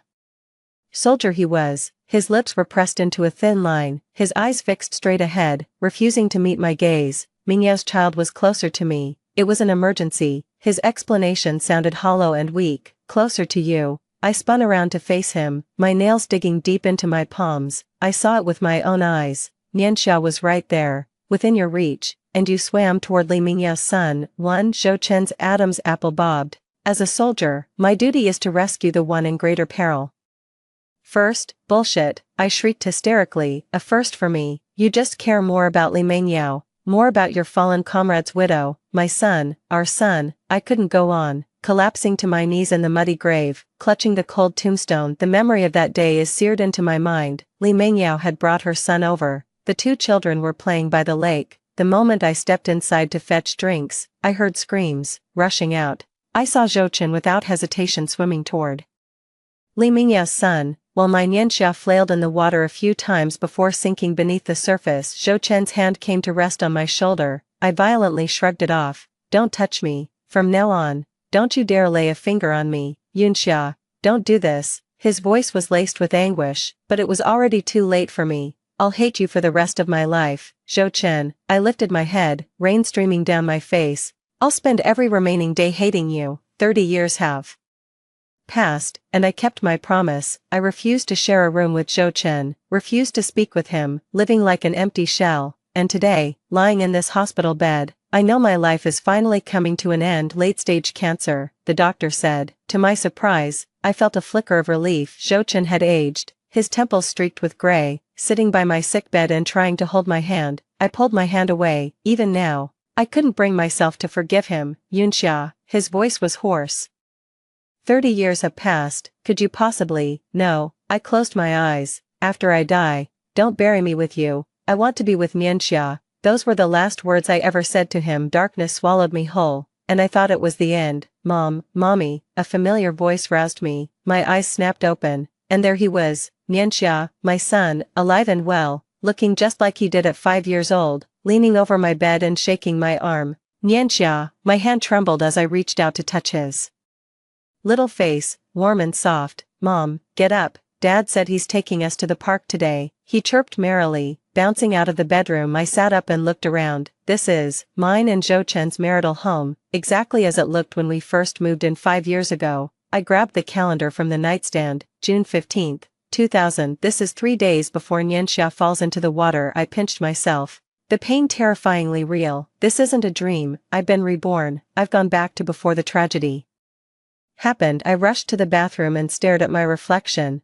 the face of a 23-year-old, untouched by 30 years of hardship and resentment. I cupped my hands under the cold water and splashed it on my face, forcing myself to calm down. This time, I will change everything. Stepping out of the bedroom, I saw Zhou Chen in the kitchen preparing breakfast, dressed in his military uniform, tall and handsome. He flashed me a warm smile. You're up. I made congee, have it while it's hot. In my past life, that smile would have melted my heart, but now, it sent a chill down my spine. This was the man who, in just 1 week, would choose to save another woman's son over our own child. Zhou Chen, I heard my own voice, eerily calm. We need to talk. He walked over with a bowl of congee, unfazed. What is it? Are you bringing up the transfer again, Yunxia? I've told you, soldiers don't get to choose their posts. It's not that. I took a deep breath. I want a divorce. The bowl slipped from his hands, shattering on the floor. He stared at me in disbelief. What did you say? I want a divorce, I said, enunciating each word clearly, and I'm taking Nianxia with me. Zhou Chen's expression shifted from shock to resignation as he knelt to gather the broken pieces. What's this tantrum about now? Just because I came home late yesterday. See, this is him, always assuming I'm just being unreasonable. In my past life, I did often threaten divorce to get a reaction out of him, but I never meant it. This time, I'm dead serious. This isn't a tantrum, I stated calmly. I've been thinking about this for a long time. We're not right for each other. He stood up, his brow furrowed. Yunxia, not in front of the child. Nianxia, go play in your room for a while. After the child left, he lowered his voice. What's really going on with you? I've just come to a realization, I said, looking him straight in the eye. We got married too young. I gave up my college entrance exams for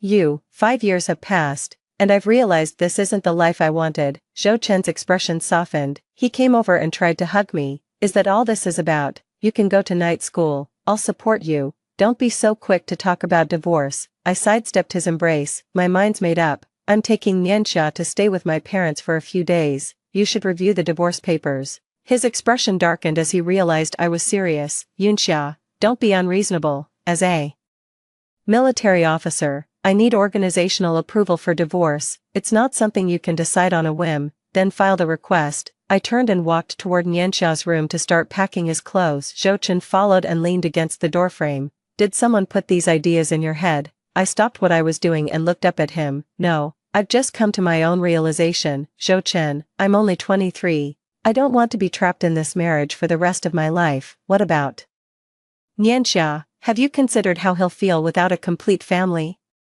His words stung. In my previous life, Nianxia didn't even survive. What's the point of talking about a complete family then? A complete family doesn't necessarily mean a happy one. I continued packing my bags. I'll prove to you that Nianxia and I will be better off without you. Zhou Chen was silent for a moment before finally saying, do as you wish, a few days to cool off might be good, but I have a mission this weekend. We'll talk next week. My heart tightened, that was the mission. Last time he came back early, he arrived just as the children fell into the water. This time, I won't let history repeat itself. After packing a simple bag, I took Nianxia's hand and walked out. Zhou Chen stood at the door, his face dark. Come back early, he said. I didn't answer, and walked away without looking back. On the way to my parents' house, I started planning my next steps. First, I needed to make sure Nianxia stayed away from the lake in that park 3 days from now. Second, I had to find a job. I couldn't rely on Zhou Chen financially like I did in my past life. Finally, the divorce needed to be settled as soon as possible. Mommy, where are we going? Nianxia asked,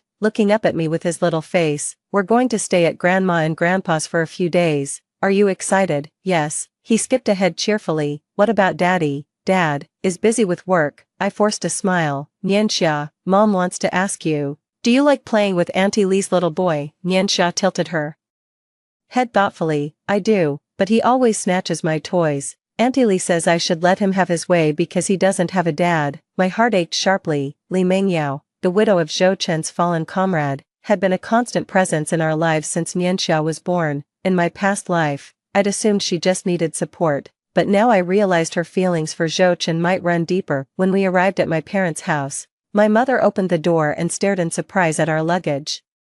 Xia, what's going on? Mom, I'm divorcing Zhou Chen, I said bluntly. Dad came over from the living room and exchanged a look with Mom. Come inside first, he said. After putting Nianxia down for her nap, I told my parents about my decision. To my surprise, they didn't put up much resistance. Actually, Mom hesitated. Your father and I never really approved of you dropping out of high school to marry him. You were so young back then. Dad sighed. Zhou Chen is a fine soldier, but that doesn't necessarily make him a good husband. We've seen how unhappy you've been these past 5 years. My eyes grew warm. In my past life, I was so wrapped up in my self-righteous love that I overlooked my parents' concerns. And when I lost Nianxia, it was they who supported me through it all. I need a job, I said. Is there anything I can do? Mom thought for a moment. Your high school classmate Lin Jiayan asked about you the other day. He started his own company now and seems to be hiring. Lin Jiayan, a bespectacled, scholarly-looking boy came to mind, the one who always sat behind me in high school and constantly borrowed my notes. After I got married in my previous life, I cut ties with all my classmates.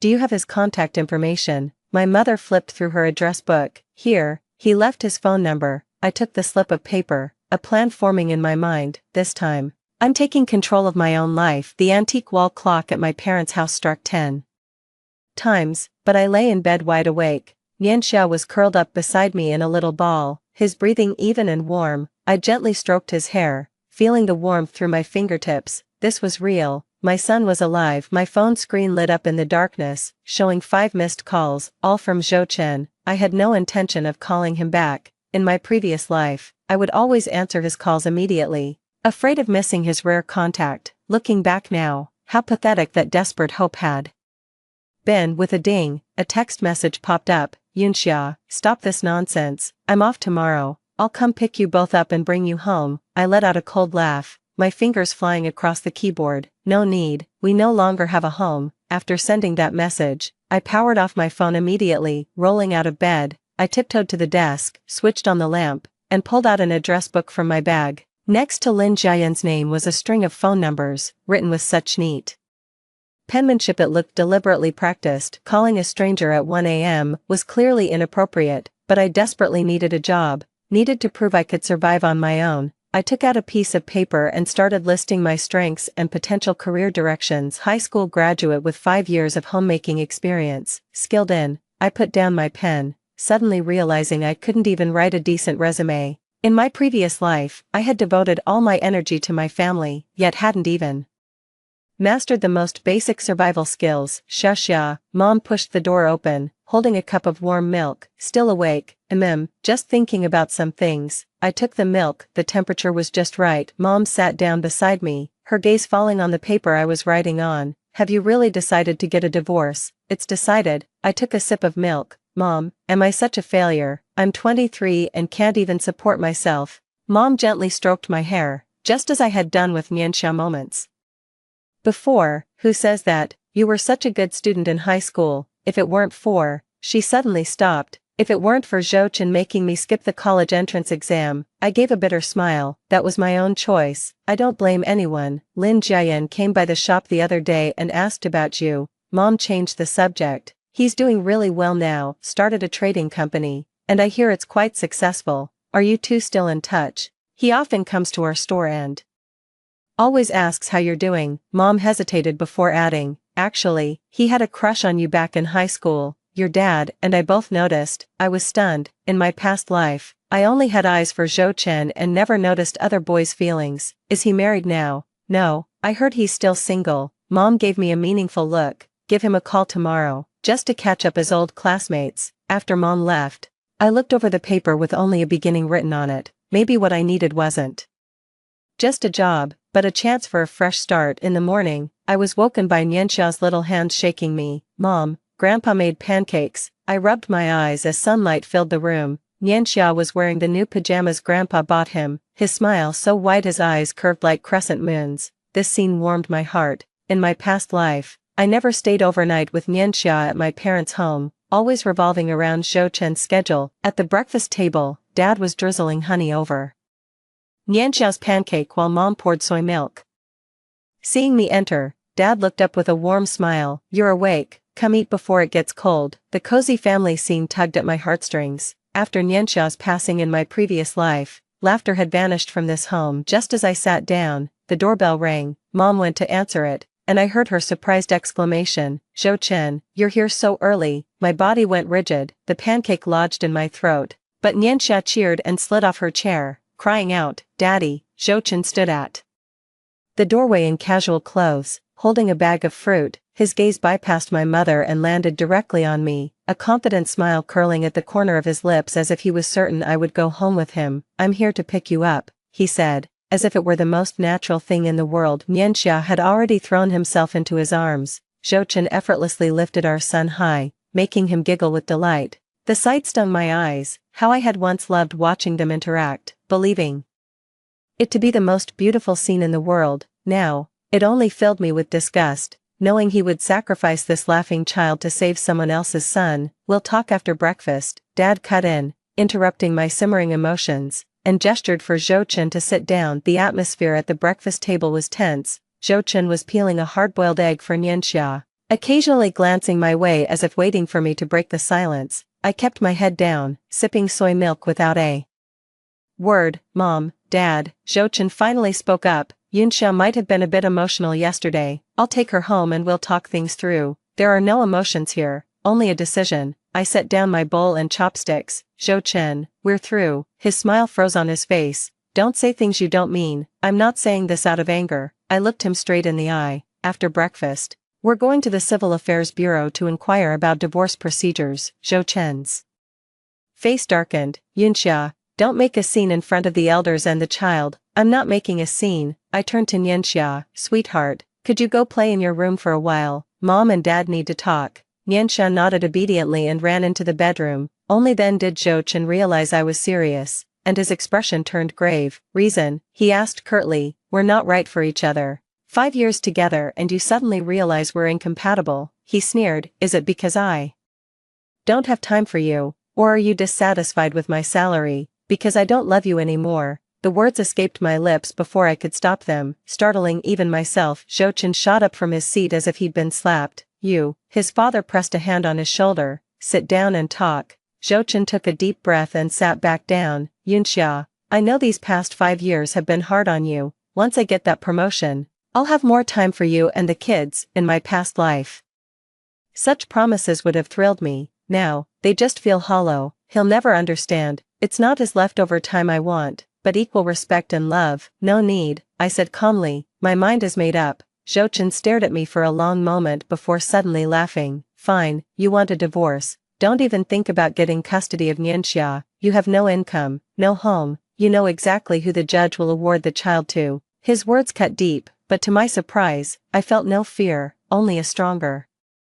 resolve. We'll see about that. I stood up. I'll prove that I'm capable of raising Nianxia. Zhouchen also stood up. Suit yourself. I have a mission next week and no time for your theatrics. I hope you'll have calmed down by the time I return. He turned to my parents. Dad, Mom, sorry for the disturbance. I'm taking Nianxia with me now and will bring him back this weekend. No, I blocked his way. Nianxia stays with me. The law grants custody rights to both parents, Zhouchen said coldly. Unless there's a court order, you have no right to prevent me from seeing my son. I bit my lip. He was right. Before the divorce is finalized, we both have the right to spend time with our child. In my previous life, I never bothered to learn these legal matters, and only now do I realize how ignorant I've been. Fine, bring him back Saturday evening, I conceded, not wanting to argue in front of Nianxia. Zhouchen nodded and went to the bedroom to get Nianxia. I crouched down to meet my son at eye level. Go have fun with Dad for a couple days. Mom will pick you up on Saturday. Okay. Nianxia looked at me,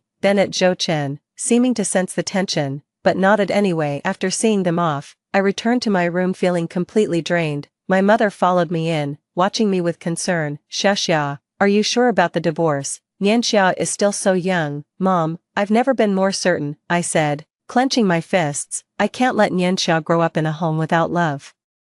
More importantly, I had to protect Nianxia from that deadly lake, and from Zhouchen and Li Mengyao. This thought suddenly reminded me of something, and I quickly opened my phone to search for child drowning accidents. One article caught my attention. Alert, most child drownings are committed by acquaintances. My hands began to tremble as I clicked on the article. According to statistics, 70% of child drowning incidents occur with adults present, and among these, there are numerous cases of intentional murder disguised as accidents, premeditated murder. In my past life, I always thought Nianxia's drowning was an accident, but what if someone deliberately led him into the deep water? Mom, has Li Mengyao visited recently? I tried to keep my voice sounding normal. Mom thought for a moment. She came by last week, brought some fruit, said it was to thank Zhouchen for helping fix the pipes. Did she interact much with Nianxia? Quite often, she always brings her son over, saying Nianxia needs a playmate. Mom looked at me with a puzzled expression. What's wrong? It's nothing. I forced a smile, but my mind was in turmoil. In my past life, Li Mingyao's son was perfectly fine, only Nianxia drowned. What if this wasn't an accident, but a carefully planned murder? The thought sent chills down my spine. I desperately needed an income and a place to live if I wanted to fight for Nianxia's custody. With that thought, I picked up my phone and dialed Lin Jian's number. Hello, a gentle male voice came through. Hi, I'm Yunxia, Aunt Chen's daughter, I said nervously, clutching the hem of my shirt. Yunxia, his voice instantly brightened. Is it really you? I was just thinking about you yesterday. He suddenly stopped, as if realizing he'd said too much. My cheeks flushed with heat. I hadn't expected him to be so direct. So I hear you're running your own company now. I changed the subject. Yeah, import-export trade, he said cheerfully. What made you reach out all of a sudden? I need a job. I took a deep breath. I know this is out of the blue, but I really need help. There was a brief silence on the other end of the line. What happened? I'm getting a divorce. Saying those words out loud, I felt an unexpected sense of relief. Another stretch of silence followed. Then he said, come to my office for a meeting tomorrow at 10 a.m. I'll text you the address. After hanging up, I let out a long, deep breath. At least I had taken the first step too. The next day, I put on my most formal outfit and stuffed my resume, if you could even call that single sheet of paper a resume, into my bag. My mom insisted on coming with me, but I politely declined. This was a challenge I had to face on my own. Lin Jian's company was located in a modern office building downtown. As the elevator ascended, my heart raced faster and faster. 5 years as a homemaker had nearly erased my memory of how to interact with society. Pushing open the glass door, the receptionist greeted me with a smile and asked if I had an appointment. I have a 10 o'clock meeting with Mr. Lin, I said, nervously straightening my collar. Miss Yun, a voice both familiar and unfamiliar came from behind me. I turned around and saw a man in a dark blue suit standing there. He had grown much taller since high school, his features more defined, and his eyes behind gold-rimmed glasses held a warm smile. Lin Jiayan. I barely recognized him. He nodded with a smile. Long time no see, Yun Xia. In that moment, it suddenly dawned on me that my new life might truly be beginning. Lin Jiayan's office was spacious and bright, with floor-to-ceiling windows offering a panoramic view of the city. I sat on the leather sofa, my palms slightly sweaty, trying hard not to look like a housewife who had been out of touch with society for 5 years. Coffee or tea? He asked, standing by the compact coffee machine. Tea is fine, thank you. My voice sounded a bit tense. He handed me a cup of jasmine tea. The familiar aroma helped me relax a little. I used to bring these tea bags to school back in high school. I never thought he'd remember. So, what's going on? Lin Jiayan sat across from me, his eyes behind the lenses filled with genuine concern. I took a deep breath and laid out my prepared explanation. I'm getting a divorce and need a job to fight for custody of my child. I know I don't have experience, but I'm a fast learner and I can. Yunxia, he gently interrupted, do you know why I started this company? I was taken aback, not expecting him to ask that. The year I graduated high school, I got into a university in Beijing, he said, gazing out the window, but when I heard you'd gotten married, I felt completely hollowed out. To keep my mind from wandering, I threw myself entirely into starting a business. My heart skipped a beat, and the teacup trembled slightly in my hand, and now you show up in front of me, talking about divorce. He turned back, his gaze burning into me. Do you have any idea what that means? The air in the office seemed to freeze solid. I hadn't expected our conversation to take this turn less than 10 minutes after reuniting. Lin Jiayan seemed to realize he'd overstepped, clearing his throat softly to compose himself. Sorry if I'm being too direct. He adjusted his glasses. Back to business, we do have an opening for an administrative assistant. The role involves various tasks,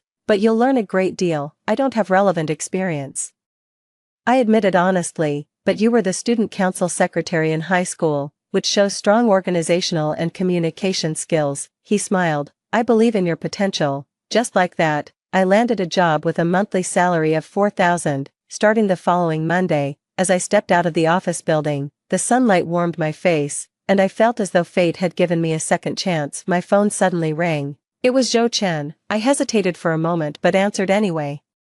Yunxia, where are you? His voice was tight with suppressed anger. Why aren't you at home? I'm job hunting, I said calmly. Job hunting? He let out a cold laugh. Don't be ridiculous. Nianxia has been crying for his mother nonstop. I dropped him off at your parents' place. My heart clenched. I'll be right there. After hanging up, I hastily flagged down a taxi. During the ride, I kept recalling what had happened at this time in my previous life. Zhou Chen had left for a 3-day emergency mission and returned just as the children fell into the water, but now, he was back early. Parked outside my parents' house was Zhou Chen's military jeep. I took a deep breath before pushing the door open. In the living room, Nianxia was sitting on Zhou Chen's lap playing with a toy. The moment she saw me, she dashed over. I held her tightly, breathing in her familiar milky scent as my eyes grew warm. Zhou Chen stood up, his tall frame casting an imposing presence in the living room. Let's talk, he said. I asked Mom to take Nianxia to the bedroom, then turned to Zhou Chen. What is there to talk about? What are you trying to pull here? He hissed under his breath. Filing for divorce out of the blue, getting a job. Do you have any idea what people in the unit are saying? They're claiming I can't even provide for my own wife. So all you care about is saving face, I sneered. I care about this family. His voice suddenly rose, then quickly dropped to a whisper. Yunxia, it's been 5 years. How have I ever let you down? I hand over my entire paycheck. I've never laid a hand on you or spoken a harsh word. What more do you want? I want a husband, not a stranger who prioritizes his fallen comrade's widow over his own wife. The moment the words left my mouth, I regretted them. I sounded like a jealous, bitter woman. Zhou Chen's expression turned strange. Are you talking about Li Mengyao? Last week you fixed her plumbing. The day before yesterday you took her son's birthday shopping. I know all about it, I said, staring him down. But on my birthday, you couldn't even be bothered to call. He froze, clearly taken aback that I knew about these matters. Her husband died saving me. I have a duty to look after her, Zhou Chen argued. As for your birthday, I truly forgot. But you remember Li Mingyao's son's birthday perfectly well. I cut him off. Enough, Zhou Chen. I don't want to hear any more excuses. I'll file for divorce on Monday. I expect you to cooperate. He remained silent for a long time before finally saying, "The mission's cancelled. I'll be home these next few days. Come back when you've thought things through." After Zhouchen left, I collapsed onto the sofa, trembling all over. My mother came out of the bedroom and looked at me with concern. "Xiaxia, you look pale." "I'm fine, Mom." I forced a smile. "Where's Nianxia?" "She's asleep." My mother hesitated for a moment. Zhouchen mentioned, "Li Mengyao wants to bring her son over to visit tomorrow. He asked if you'd be okay with that." My whole body went rigid. "What?" He said Nianxia kept pestering to play with her little friend, so, no. My voice was so shrill it startled even me. "Absolutely not." My mother was taken aback by my intense reaction. "What's wrong? That child seems perfectly well behaved." I couldn't explain my fear. How could I say I suspected Li Mengyao might harm Nianxia? Who would believe such an absurd notion? I want to take Nianxia to the zoo tomorrow. I already promised him." I made up an excuse.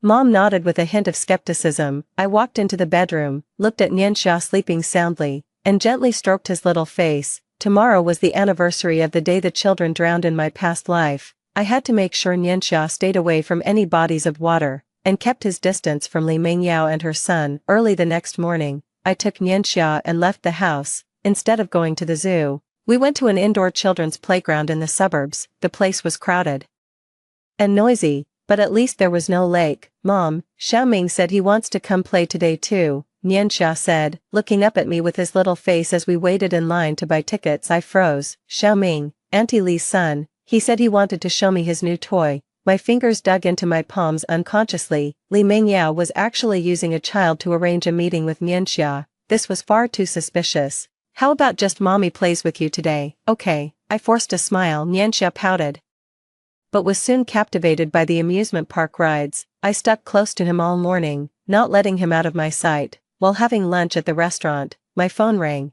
It was an unknown number. "Sister Yunxia, it's Mengyao." A gentle female voice came from the other end of the line. "I heard you took Nianxia out to play. What a coincidence. Xiaoming and I are nearby too. Would you like to join us?" My blood ran cold. How did she know where we were? "No need, we're about to head home," I replied, trying to keep my tone calm. "Don't be so formal," she chuckled. "Nianxia's been saying she wants to play with Xiaoming, and I promised her. Should we wait for you at the south gate?" I snapped my head up and scanned the surroundings, suspecting she might be following us. The restaurant was crowded, but there was no sign of Li Mengyao. "We have other plans today." I hung up directly, my hand trembling so badly I could barely hold the phone. "Mom, is that Xiaoming?" Nianxia asked. "I want to play with him." "Not today, sweetheart." I ruffled his hair. "How about we ride the mini train after you finish eating?" Nianxia nodded, his attention quickly captured by the pudding on his plate. Meanwhile, I kept a wary eye on our surroundings, anxious that Li Mengyao might suddenly appear. At 3 in the afternoon, we left the children's playground. Just as we reached the parking lot, I spotted her. Li Mengyao standing by our car holding her son's hand, wearing a pale blue dress with a deceptively gentle smile. "Yunxia, what a coincidence." She waved at me. I instinctively pulled Nianxia behind me. "What are you doing here?" Xiaoming insisted on coming to play with Nianxia, so I brought him along. She looked down at her son and said, "Say hello to Auntie." The little boy called out timidly, then gazed at Nianxia with pleading eyes. "Can we go play?" Nianxia looked at me expectantly. "Mom, just for a little while." My heart leaped into my throat when I noticed Li Mengyao holding 2 water park tickets. "Sorry, but we need to head home," I said, pulling Nianxia toward the car. Li Mengyao stopped me. "Yunxia, what's been going on with you lately? You've been so distant." She lowered her voice. "Is it because of Brother Zhou?" "There's really nothing between us. He was just helping me out." "None of your business," I said coldly. "Please move aside." Her expression twisted for a moment before softening again. "You're too tense. It's not good for the child. Nianxia needs friends. You can't keep him locked up at home." That stung. In my past life, I had indeed sheltered Nianxia too much, making him introverted, but now, all I want is to make sure he stays alive. "Thank you for your concern. I know how to be a mother." I opened the car door and let Nianxia get in first. Li Mengyao suddenly grabbed my wrist. "Yunxia, actually, Brother Zhou was at my place last night." She leaned closer to my ear. "He had too much to drink. He said you don't understand him, that he's miserable." I jerked my hand away from hers, my stomach churning. Zhouchen said his mission was cancelled and he'd be home last night, but he went to Li Mingyao's place instead. Please tell Zhou Chen I'll send him the divorce papers as soon as possible. Suppressing my rage, I got in the car and locked the doors. Through the rearview mirror, I saw Li Mingyao standing there, her smile fading and being replaced by an eerie, chilling indifference. When I got home, I immediately called Zhou Chen, but his phone was off. I was shaking with anger, not just because of his lies, but also because of Li Mingyao's blatant provocation. What is she trying to pull? One evening, Nianxia suddenly screamed while taking a bath. I rushed into the bathroom and found him huddled in the corner, staring in terror at the water in the tub. What's wrong, sweetie? The water, it's so deep, he said, trembling. I'm going to fall in. My heart sank. Had Nianxia experienced the same fear of water before he drowned? In his previous life, did this mean Li Mingyao had already done something to him? After settling Nianxia to sleep, I sat at my computer and searched for childhood psychological suggestion. One article caught my eye. Through repeated suggestion and scene recreation, children can develop irrational fears of specific environments. This type of psychological trauma may last a lifetime. My hands began to tremble. If Li Mingyao had been instilling a fear of water in Nianxia, then deliberately creating an accident by the lake, the thought sent chills down my spine. The phone suddenly rang. It was Lin Jian. Yunxia, are you free tomorrow? I'd like you to meet a client with me to get familiar with the business ahead of time. I hesitated for a moment. I need to take care of my child. You can bring Yunxia along. This client adores children, he said warmly but firmly. Consider it an early adaptation to the work environment. I glanced at the sleeping Nianxia and agreed, rather than constantly worrying about Li Mingyao's schemes, it's better to expose my child to positive and uplifting people. The next day, Lin Jian personally came to pick us up, dressed in a casual suit. He looked younger than he did in the office. Nianxia seemed to take a liking to him, asking him questions non-stop throughout the ride. Uncle Lin, your car is so cool, thank you. Maybe you can get one too when you grow up. Uncle Lin, did you know my dad? The question instantly froze the atmosphere in the car. I know her, but not well. Lin Jian glanced at me through the rearview mirror. Your mother was my high school classmate. We haven't seen each other in years. The client was a kind middle-aged woman who adored Nianxia at first sight and even gifted him a set of picture books. The entire meeting was so pleasant that I temporarily forgot all my troubles. On the way back, Nianxia fell asleep in the back seat. Lin Jian asked softly, how was yesterday? I didn't know where to begin, so I gave a vague reply. It's complicated. Did Zhou Chen give you a hard time? It's not him. I hesitated before voicing my concern. It's another woman. I suspect she might harm Nianxia. Lin Jian's expression turned serious. Do you have any proof? Just a gut feeling, I said with a wry smile. Sounds ridiculous, doesn't it? Not at all. He shook his head. A mother's intuition is often the most accurate. Do you need my help? You've already done so much. I said sincerely, this job means a great deal to me.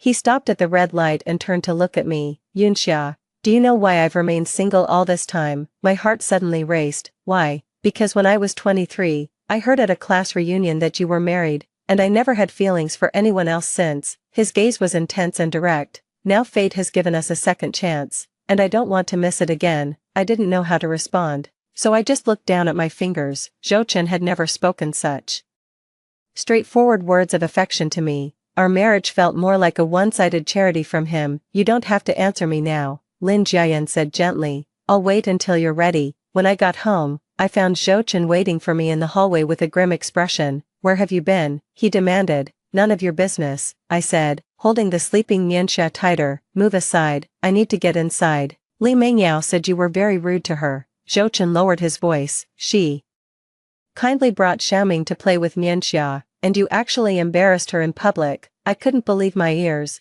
Are you blaming me for her? Her husband died for me, Zhou Chen said through gritted teeth. I owe her a life. Then pay her back with yourself, I snapped, unable to take it anymore. Why drag Nianxia and me into this? Weren't you having a great time at her place last night? Zhou Chen's face fell. She told you. What's this? Afraid to face the consequences of your actions, I sneered. I just went to drop something off, had a cup of tea, and left. He grabbed my shoulders. Yunxia, what's gotten into you? You were never like this before. The person I used to be is dead. I shook off his hand. Standing before you now is a mother who only wants to protect her son. Zhou Chen was about to say something more when the elevator doors suddenly opened and Lin Jian stepped out. He was holding Nianxia's picture book, which had been left in his car. and he visibly froze at the sight of our tense standoff. "Sorry to bother you," he said, handing me the picture book. "Nianxia left this in the car." Zhou Chen's eyes instantly turned dangerous. "Who is he?" "My boss," I said calmly. "Lin Jiayan. This is Zhou Chen, my husband." The two men locked eyes,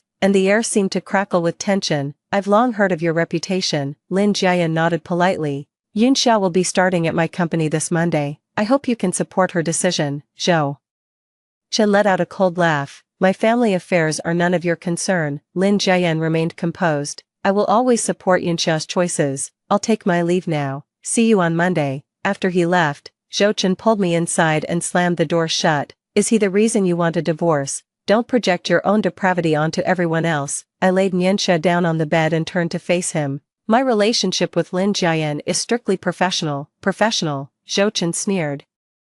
"The way he looks at you, any man would understand what that means." "Enough." I lowered my voice, not wanting to wake Nianxia. "Our problems have nothing to do with him. It's you. It's Li Mengyao. You're the ones who've been tearing this family apart, piece by piece." Zhou Chen paced back and forth across the living room like an enraged lion. "What exactly did Li Mengyao tell you?" "She said you were at her place last night." I looked him straight in the eye. "But you told me you were home." "I did go to her place, but only to drop something off." He ran his hands through his hair in frustration. "Yunxia, what do you want from me? Do you want me to get down on my knees and beg?" "I want a divorce," I said, enunciating each word clearly. "And Nianxia stays with me." Zhou Chen suddenly grew calm, his eyes turning distant and cold. "Fine, since you're so determined to end this, we'll settle it in court. I'll make sure you understand how a woman with no income could possibly hope to win custody from me." He stormed out, slamming the door behind him, leaving me alone with Nianxia, who was fast asleep. I knelt on the floor, and the tears finally broke free,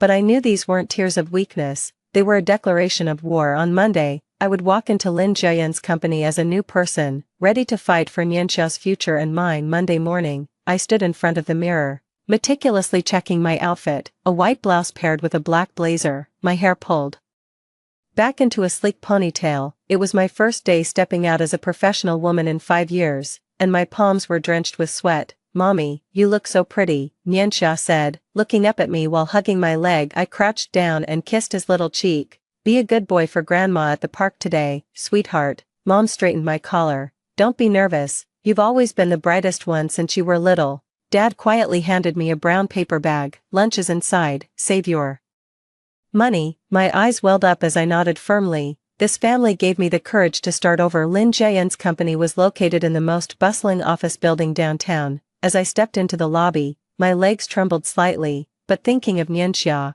I forced myself to lift my head and straighten my posture. "Yunxia." Lin Jiayan was waiting for me at the front desk, his eyes lighting up when he saw me. "It suits you perfectly." I lowered my head sheepishly. "Thank you." He personally gave me a tour of the company, introducing me to colleagues from various departments. Everyone cast curious glances at me, the parachuted-in newcomer, but Lin Jiayan's attitude made it clear, I was someone he valued. "This will be your workstation." He led me to a windowside desk. "You'll start as an administrative assistant, and can transfer to other departments once you're familiar with how the company operates." On the desk sat a small succulent plant, accompanied by brand new office supplies and a handwritten note. "Welcome aboard, looking forward to seeing your talents shine."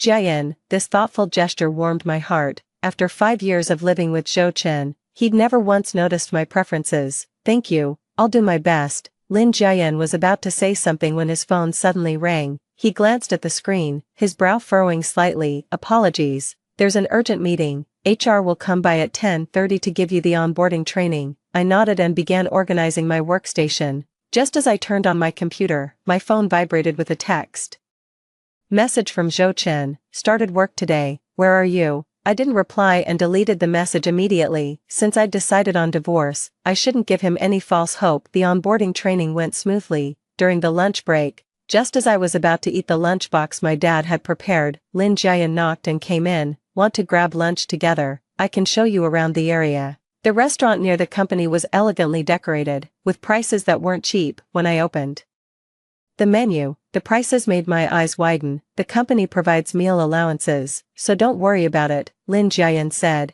as if reading my mind. "Try the steak here, it's quite famous." While waiting for the food to arrive, he asked me, "Is Nianxia being looked after by someone?" "Yeah, my mom's watching him. If you're free this weekend, you could take him to the amusement park. Our company has a partnership discount." I nodded gratefully, then suddenly noticed a familiar figure entering the restaurant. Zhou Chen, dressed in military uniform, his eyes locked onto our table as he strode over. "What a coincidence, darling." He deliberately emphasized the last word, his gaze sweeping coldly over Lin Jiayan. I tightened my grip on the water glass. "What are you doing here?" "Just passing by. Saw my wife having dinner with her boss, so I thought I'd come say hello." He pulled out a chair and sat down. "You don't mind, do you, Mr. Lin?" Lin Jiayan remained unruffled. "Of course not. It's a good chance to get acquainted." The atmosphere instantly turned icy. As the waiter served the steak, Zhou Chen glanced at it and remarked, "Wow, fancy feast. My wife has a sensitive stomach, she can't handle greasy food."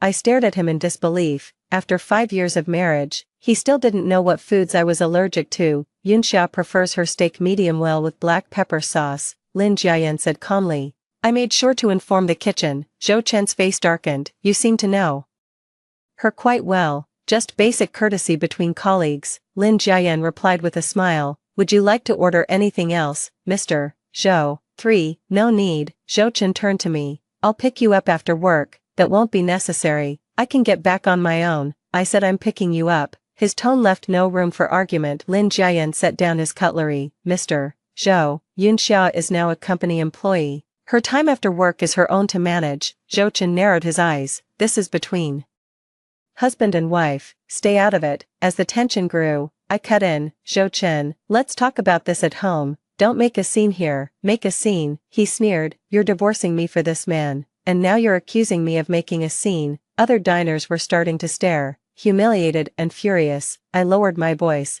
"What do you actually want? What's wrong with wanting to know where my wife works and who she's with?" Zhou Chen raised his voice. "Or are you two hiding something?" Lin Jiayan stood up. "Mr. Zhou, please show some respect for Yunxia. She's her own person, not someone's property." "Her own person." Zhou Chen also rose to his feet, the two tall men standing off against each other. "She's been living off me for 5 years, and now she talks about independence." I finally snapped, springing to my feet. "Enough, Zhou Chen, I'm sick of your attitude. I'm not your possession. I have the right to choose my own life." Zhou Chen was stunned by my sudden outburst. I continued, "If you keep interfering with my work like this, I'll see you in court. Don't forget you're a military officer." "How do you think the higher-ups would view this behavior?" Mentioning the military clearly shook him. He took a deep breath and lowered his voice. "Fine, let's discuss this at home. I'm going straight to my parents' house after work," I said firmly. "Now, please leave." Zhou Chen stared at me intently, glanced at Lin Jiayan,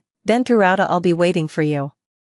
Tonight, before striding away, I slumped into the chair, my hands trembling. Lin Jiayan handed me a glass of water. "Are you okay? Sorry you had to see that embarrassing display." "That wasn't embarrassing at all," he said earnestly. "You handled yourself well. This is the first time I've seen you stand up for yourself." I gave a bitter smile. "Pretty pathetic, isn't it? Took me 5 years of marriage to finally learn how to say no." "No. That was brave." His gaze was warm and steady. "Do you need me to walk you home?" "In case he." "No need, I can handle it." I didn't want to drag Lin Jiayan into more trouble. I was distracted all afternoon at work. Zhou Chen's appearance made me realize the divorce wouldn't be as straightforward as I'd imagined. When quitting time came, I deliberately lingered until I was the last one left, only daring to leave after confirming Zhou Chen wasn't waiting downstairs on the bus. I received a text from Lin Jiayan. "Feel free to reach out if you need anything. See you tomorrow." Such a simple gesture of concern brought tears to my eyes. In 5 years of living with Zhou Chen, he had never once asked if I needed help. When I got home, Nianxia rushed into my arms. "Mommy, I drew a picture today." My mother smiled and handed me a crayon drawing. "He insisted on making this for you." The drawing showed 3 stick figures holding hands. Though crudely drawn, I could make out myself. Nianxia. "And, who's this?" I asked, pointing at the third figure. That was clearly male. "Uncle Lin," Nianxia exclaimed excitedly. "He said he'll take me boating this weekend." I was taken aback. "When did this happen?" "He stopped by this afternoon with lots of toys," Mom explained. "Said they were to celebrate your new job." My heart skipped a beat. How did Lin Jiayan know my home address? Then it occurred to me it was probably in my personnel file. But him showing up in person with gifts felt uncomfortably familiar. Just as I was thinking, the doorbell rang.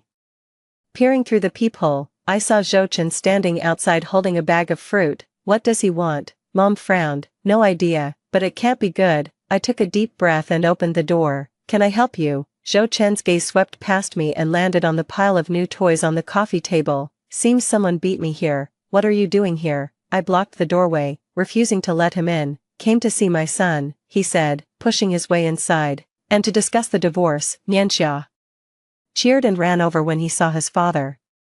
Zhou Chen picked up his son, but his eyes scanned the room before settling on a business card on the coffee table. Lin Jiayan's. Has he been here? Zhou Chen's voice was icy. He came to bring Nianxia a gift, I said calmly, just a courtesy between colleagues. Courtesy. Zhou Chen put Nianxia down and picked up the business card. Since when does courtesy require personal visits, or such expensive toys? I glanced at the toys. They were indeed all designer brands. Lin Jiayan's goodwill had now become ammunition for Zhou Chen. What exactly are you trying to say? Zhou Chen suddenly laughed, a chilling smile that sent shivers down my spine. It just dawned on me. I agree to the divorce. I stared at him in disbelief, unable to trust my own ears. Mom, but Nianxia stays with me, he added. You just started a new job with unstable income and no place of your own. You know exactly who the judge would award custody to. My heart sank. This was exactly what I had been dreading. And, Zhou Chen leaned closer, lowering his voice. What do you think will happen if the court finds out about your improper relationship with Lin Jiayan? There is nothing improper between us. I trembled with anger. Proof, he sneered. He drives you home, gives your son gifts, visits you in person. That doesn't look like ordinary colleagues to me. Now I see his game, using Lin Jiayan to threaten me into giving up custody of Nianxia. You're despicable. I'm just a husband trying to protect my family. He took a step back, raising his voice so my mother could hear. I'll give you 3 days to decide, either drop the divorce, or give up Nianxia. With that, he kissed Nianxia's cheek, turned, and left, leaving a chill hanging in the air. Mom looked at me with concern. Xia, he's just bluffing, I said, forcing calm into my voice. The law won't strip me of my parental rights just for having normal interactions with colleagues, but inwardly, I was starting to waver. Zhou Chen had connections in the military. If he decided to interfere, my chances of winning were slim. That evening, after putting Nianxia to sleep, I sat at my computer searching for divorce custody determination standards. The endless legal jargon made my head spin, but one thing was clear: financial stability and living environment were the deciding factors. My current salary is enough to support myself and Nianxia, but it's not as stable as Zhou Chen's. Plus, I'm living with my parents and don't have my own place. My phone lit up with an incoming call from Lin Jiayan. I hesitated for a moment before answering. Yunxia, sorry to bother you so late, he said apologetically. I heard Zhou Chen came to see you. Yes, he agreed to the divorce, but he wants custody of Nianxia. There was a brief silence on the other end of the line. Do you need my help? I know a lawyer. No, you've already done so much, I sighed. Actually, Zhou Chen implied our relationship is inappropriate, and it could affect the custody ruling. What? Lin Jiayan's voice suddenly rose. How dare he? I don't want to drag you into this, I said quietly. Maybe we should keep our distance, at least until the divorce is finalized. Yunxia, listen to me. His tone suddenly turned resolute. Come to my office tomorrow at noon. There's something I need to show you. After hanging up, I tossed and turned all night. Zhou Chen's threats, Lin Jiayan's secrets, and Nianxia's future. It all felt like a tangled mess, suffocating me. The next day at noon, I anxiously knocked on Lin Jiayan's office door. Come in. He stood by the window, the sunlight casting a golden halo around him. A folder lay on the desk. Have a seat, he gestured. First, I owe you an apology. I looked at him, puzzled. What for? Because I've been keeping something from you. He opened the folder, slid a photograph toward me, and said, this is Nianxia and me. In the photo, Lin Jiayan was holding Nianxia at the entrance of the amusement park, both beaming with joy. But this wasn't recent, because Nianxia looked to be only about 3 years old. When was this taken? My voice trembled. 2 years ago. He looked straight into my eyes. Yunxia, I've known Nianxia for 2 years now. I shot up from my chair, the leg scraping sharply against the floor. What are you trying to say? Calm down, let me explain. He stood up as well. After you got married 5 years ago, I've been quietly keeping up with your life. 2 years ago, I saw you playing with Nianxia at the park and I couldn't help but approach him. My blood ran cold. You've been stalking my child. No, it's not stalking, he explained hastily. I just occasionally visited the park you frequented and gradually became friends with Nianxia. He knows me as Uncle Lin, the uncle who enjoys doing puzzles with him. I recalled the Uncle Lin in Nianxia's drawings, and suddenly everything clicked. A wave of nausea washed over me. You used a child. I meant no harm. He grabbed my hand. I just couldn't let you go. Seeing Nianxia feels like seeing a part of you. I shook off his hand and stepped back. This is horrifying. Have you been deceiving me all along? I wasn't deceiving you. I just never found the right moment to tell you, he said painfully. Zhou Chen's threat yesterday made me realize you need to know the truth to protect yourself. What truth? The truth is, he took a deep breath. I'm willing to do whatever it takes to help you secure custody of Nianxia, including providing financial guarantees, even entering a sham marriage with me. His gaze was unusually resolute as he spoke these words. I was too stunned to speak. A sham marriage? That's absolutely ridiculous. Hear me out, Lin Jiayan continued. If you have a stable marriage with secure income and housing, the judge will be more inclined to grant you custody of Nianxia. Once things settle down, we can quietly get a divorce. Why would you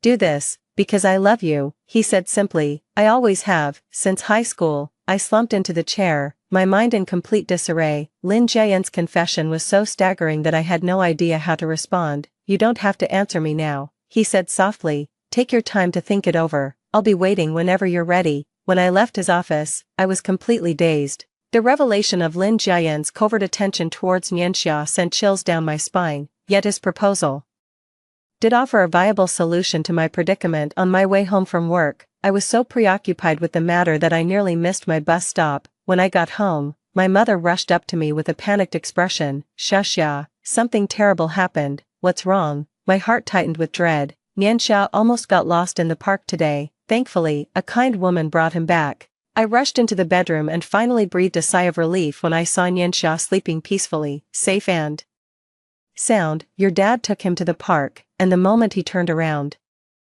the boy was gone, Mom said, her voice trembling. Later, a woman in a blue dress brought him back, saying she'd heard the missing child announcement on the loudspeaker. Blue dress, Li Mengyao. Did she say anything else? Just that she found Nianxia by the lake. The child kept saying he wanted to see the ducks. Hello, the lake. My blood ran cold. In our past life, Nianxia drowned in a lake. Is Nianxia awake? Did he say anything? He woke up saying he was hungry, ate, and went back to sleep. Mom looked at me puzzled. What's wrong? I shook my head, too afraid to voice my fears. After Mom left, I gently woke Nianxia. Sweetheart, what did you see at the park today? He mumbled drowsily. Auntie Li took me to see the ducks. The water was so deep, my heart nearly stopped. Li Mengyao actually went after Nianxia. If Dad hadn't made that announcement in time to find him, the consequences would have been unthinkable. What did Auntie Li say to you? Daddy doesn't want us anymore, Nianxia said, rubbing his eyes. She said she's taking me to find him. I held my son tightly, terrified he might vanish again. Li Mengyao wasn't just trying to take Nianxia, she was deliberately leading him toward the water.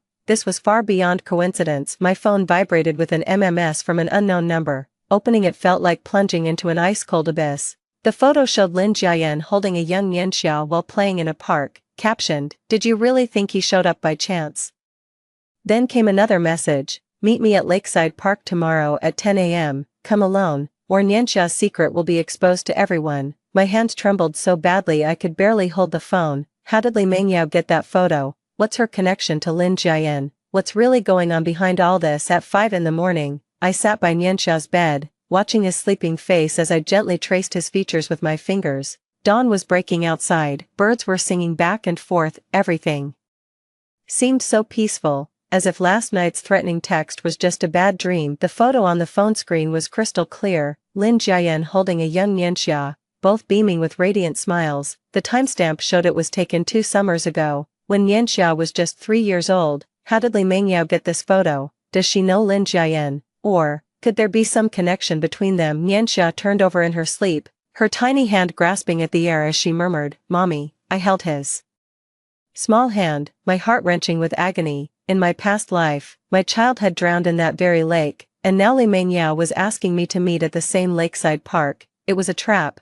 but I had no choice but to walk right into it. Xia, up so early. Mom pushed the door open and came in, holding a cup of warm milk. Mom, I'm taking Nianxia out today. I took the milk, trying to keep my voice steady. Mom frowned. But you have work today. Taking half a day off. I took a sip of milk. There are some things I need to take care of. Mom seemed to hesitate, but in the end just said, be careful. At exactly 7 o'clock, I sent Lin Jiayan a text message asking for time off, without mentioning Li Mingyao's threat. His reply came quickly, no problem, let me know if you need any help. I stared at the message for a long time, trying to find any hidden clues. Does Lin Jiayan know Li Mingyao? Is there some connection between them that I'm not aware of? At 8 o'clock, Nianxia woke up, rubbing his eyes and asking for a hug. I helped him get dressed, deliberately choosing a bright red t-shirt, just in case something happened, it would be easier to spot him. Mom, where are we going? Nianxia asked as he ate his eggs. We're going to the park, but you have to promise Mommy that no matter what happens, you won't go near the water. I crouched down to meet his gaze. Do you remember what happened yesterday? Nianxia nodded. Auntie Li took me to see the ducks. The water was so deep. It scared me. If you see Auntie Li again today, you must come right back to Mommy immediately. Understand? He nodded vigorously, then asked, is Auntie Li a bad person? My throat tightened. Some people seem perfectly fine on the surface, but deep down, they're dangerous. At 9:30, we arrived at Lakeside Park. There weren't many visitors at this hour, mostly elderly people doing their morning exercises. I held Nianxia's hand tightly, keeping a vigilant watch on our surroundings. The lake shimmered under the sunlight, with a few wild ducks gliding leisurely across the water. In my past life, Nianxia had drowned right by this very lake. My palms grew clammy with cold sweat, and my heart pounded like a drum. Yunxia, you're right on time, a gentle female voice called out from behind us. I spun around to find Li Mingyao standing a few steps away, wearing her signature pale blue dress with a sweet smile. The absence of her son put me even more on edge. Where's Xiaoming? I pulled Nianxia behind me. At school, she took a step forward. Shall we talk in private? That won't be necessary. Say what you have to say. I stood my ground. Li Mingyao sighed and pulled an envelope from her bag. Take a look at this first. I hesitated for a moment before accepting the envelope. Inside were several photos, pictures of Lin Jiayan interacting with Nianxia in various settings. The earliest one was actually from Nianxia's second birthday, with Lin Jiayan watching from a distance. Have you been following my son? My voice trembled. Not me. Li Mingyao chuckled lightly. It's your Lin Jiayan. He's been keeping an eye on Nianxia for over 3 years now. Did you know that? A sharp pain twisted in my gut. Lin Jiayan said he's known Nianxia for 2 years, but it's actually longer. Why would he lie? Where did you get these photos? I asked, struggling to maintain my composure. I have my sources, she said with a mysterious smile. The point is, if these photos were presented in court, how do you think a judge would view a man who secretly approaches someone else's child? And what about the mother who's closely associated with him? A chill ran through my entire body. Zhou Chen was fighting for custody of Nianxia. If he found out that Lin Jiayan had been secretly meeting with her for so long, he would definitely make a big deal out of it.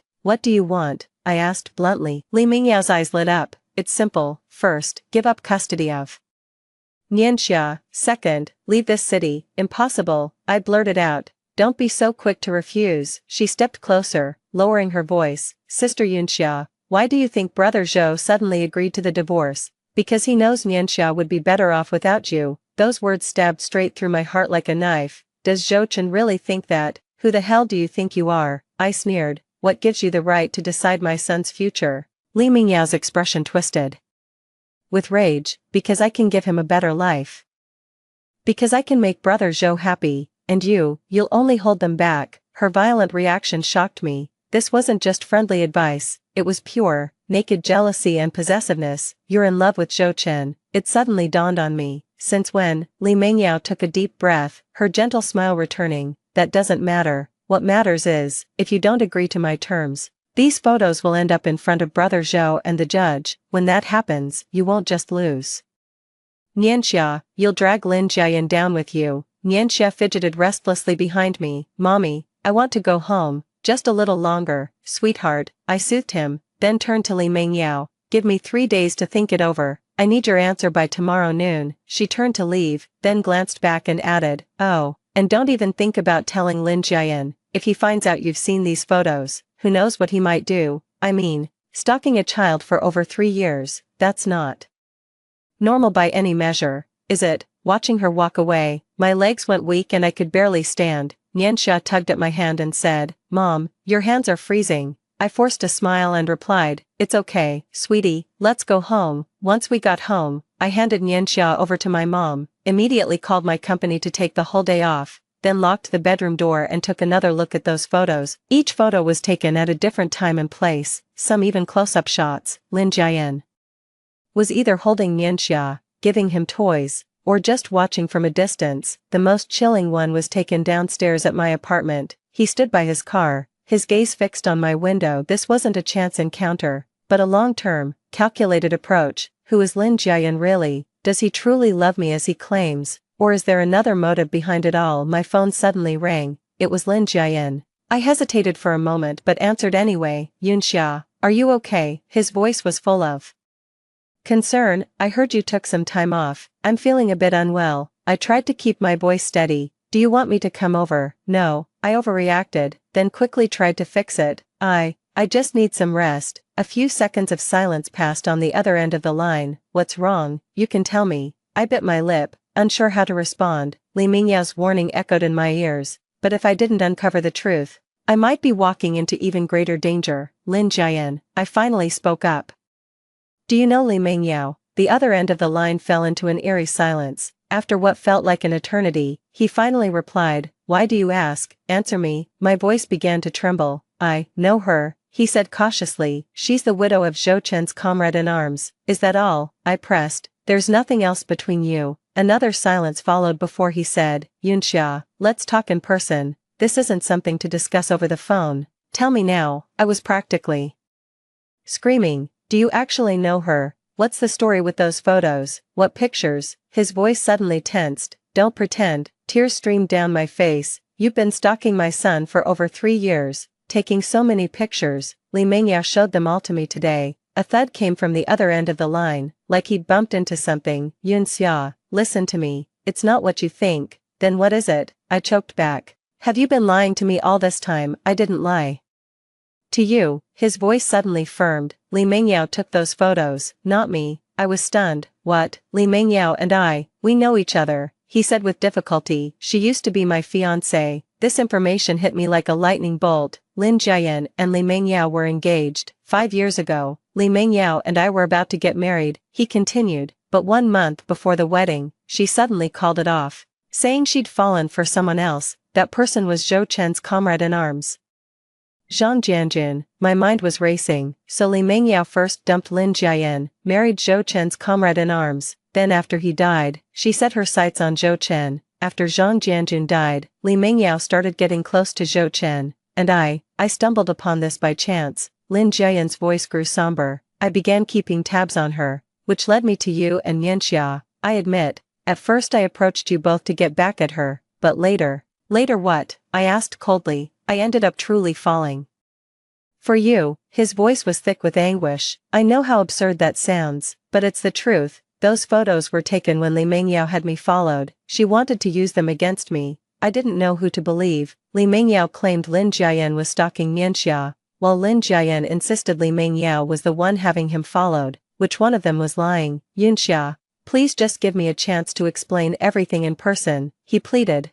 "I need time," I finally said. "For now, please don't contact me or go anywhere near Nianxia." After hanging up, I collapsed onto the bed, my head throbbing. If Lin Jian was telling the truth, then Li Mingyao not only wanted to steal Zhou Chen but also intended to use Nianxia to get back at Lin Jian. If he was lying, then I was treating a dangerous person as my last hope. Regardless, I had to make a decision by noon tomorrow. Either give up custody of Nianxia or risk confronting Li Mingyao. In the evening, Zhou Chen suddenly called. I hesitated but answered, "Yunxia, let's talk." His voice was unusually calm. "What do you want to talk about?" "About Nianxia," he said. "I've thought about it. If you insist on a divorce, I can give up custody." I was too stunned to speak. Yesterday he was threatening me with custody, so why the sudden change of heart today? "Why?" I asked cautiously. "Because I love him." Zhou Chen's voice was a little hoarse. "If keeping him by my side means he'll lose his mother, then I'd rather let him go." That reason sounded plausible, but my gut told me it wasn't that simple. Did Li Mingyao say something to him? I need to think about it, I finally said. Give me your answer tomorrow. He hung up. Getting 2 ultimatums in one night left me feeling suffocated. My mom knocked and came in, and when she saw how pale I was, she gasped, "Xiaxia, you look terrible." "Mom, I'm fine." I forced a smile. "Where's Dad?" "He took Nianxia to the supermarket." She sat beside me. "What's wrong? Is it about Zhou Chen?" I shook my head, then suddenly asked, "Mom, do you believe in reincarnation?" "Reborn, it means coming back to life and returning to the past." Mom felt my forehead. "No fever." "Xiaxia, are you under too much stress?" I gave a bitter smile. "Right, who would believe something so absurd? But I really did come back from the future. I know Nianxia will die in that lake, and I know Li Mingyao has ill intentions." "Mom, if I told you Nianxia was in danger, would you help me protect him?" My mother's expression immediately turned serious. "Of course, who would dare harm my grandson, a woman who seems very kind?" I whispered. "She wants my child." My mother squeezed my hand tightly. "Xia, no matter what happens, we'll face it together as a family." At this moment, I made up my mind. No matter what schemes Li Mingyao had in store, I wouldn't let her succeed. I wouldn't give up on Nianxia, and I wouldn't leave this city. I was going to fight to the end. The next morning, I took Nianxia to kindergarten and made sure to tell the teacher that no one except me or his grandparents was allowed to pick him up. Then I went straight to the office, determined to confront Lin Jiayan face to face. Pushing open his office door, I saw him standing by the window, his back looking weary. Hearing the sound, he turned around, his eyes bloodshot. Clearly, he hadn't slept all night. "You're here," he said, his voice hoarse. I closed the door and went straight to the point. "Tell me everything about you and Li Mingyao. Don't leave anything out." He nodded, gestured for me to sit down, and began to speak. 5 years ago, Li Mingyao and I were college sweethearts. We dated for 3 years and were planning to get married, but a month before the wedding, she suddenly told me she'd fallen in love with Zhang Jianjun, a soldier she'd just met. I later found out she met him through a military-civilian social event. I listened quietly, observing his expression. He seemed genuinely pained. I tried to win her back, but she was dead set on marrying him. 6 months later, they got married. 2 years after that, Zhang Jianjun sacrificed his life to save Zhou Chen during a mission. Then what happened? I pressed. Then Li Mingyao started appearing frequently in Zhou Chen's life. Lin Jiayan gave a bitter smile. "I happened to see them together at the mall once, and the way she looked at Zhou Chen, it was exactly like how she used to look at Zhang Jianjun. So you started following her." "It was just curiosity at first," he admitted. "I wanted to know what she was up to this time, but then I saw you, and Nianxia." His gaze softened. "You're nothing like her. Even when life gets tough, you love your child with your whole heart. I found myself drawn to you before I even realized it." "What about the photos?" I hired a private investigator to look into Li Mingyao, hoping to find proof she was getting close to Zhou Chen. But many of the photos the PI took were of me interacting with Nianxia. Somehow, Li Mingyao got her hands on them. I pondered his words carefully. If this were true, then Li Mingyao indeed had a motive. She wanted to eliminate me to get Zhou Chen and Nianxia. "Do you still love her now?" I suddenly asked. "No," he said resolutely. "I hate her for destroying my trust, but I'm even more grateful she led me to you." I didn't know whether to believe him, but thinking of Nianxia's tragic fate in our past life and Li Mingyao's suspicious behavior, I decided to take the gamble. Li Mingyao threatened me to give up Nianxia's custody and leave this city. I told him, otherwise, she'd hand those photos over to Zhou Chen and the court. Lin Jiayan's face turned pale. "She's insane. We can't let her get away with this. What do you suggest we do?" He pondered for a moment. "First, we need to prove she has malicious intentions toward Nianxia. Second, we must demonstrate those photos were obtained illegally. How can we prove it? Didn't Nianxia almost get lost in the park yesterday?"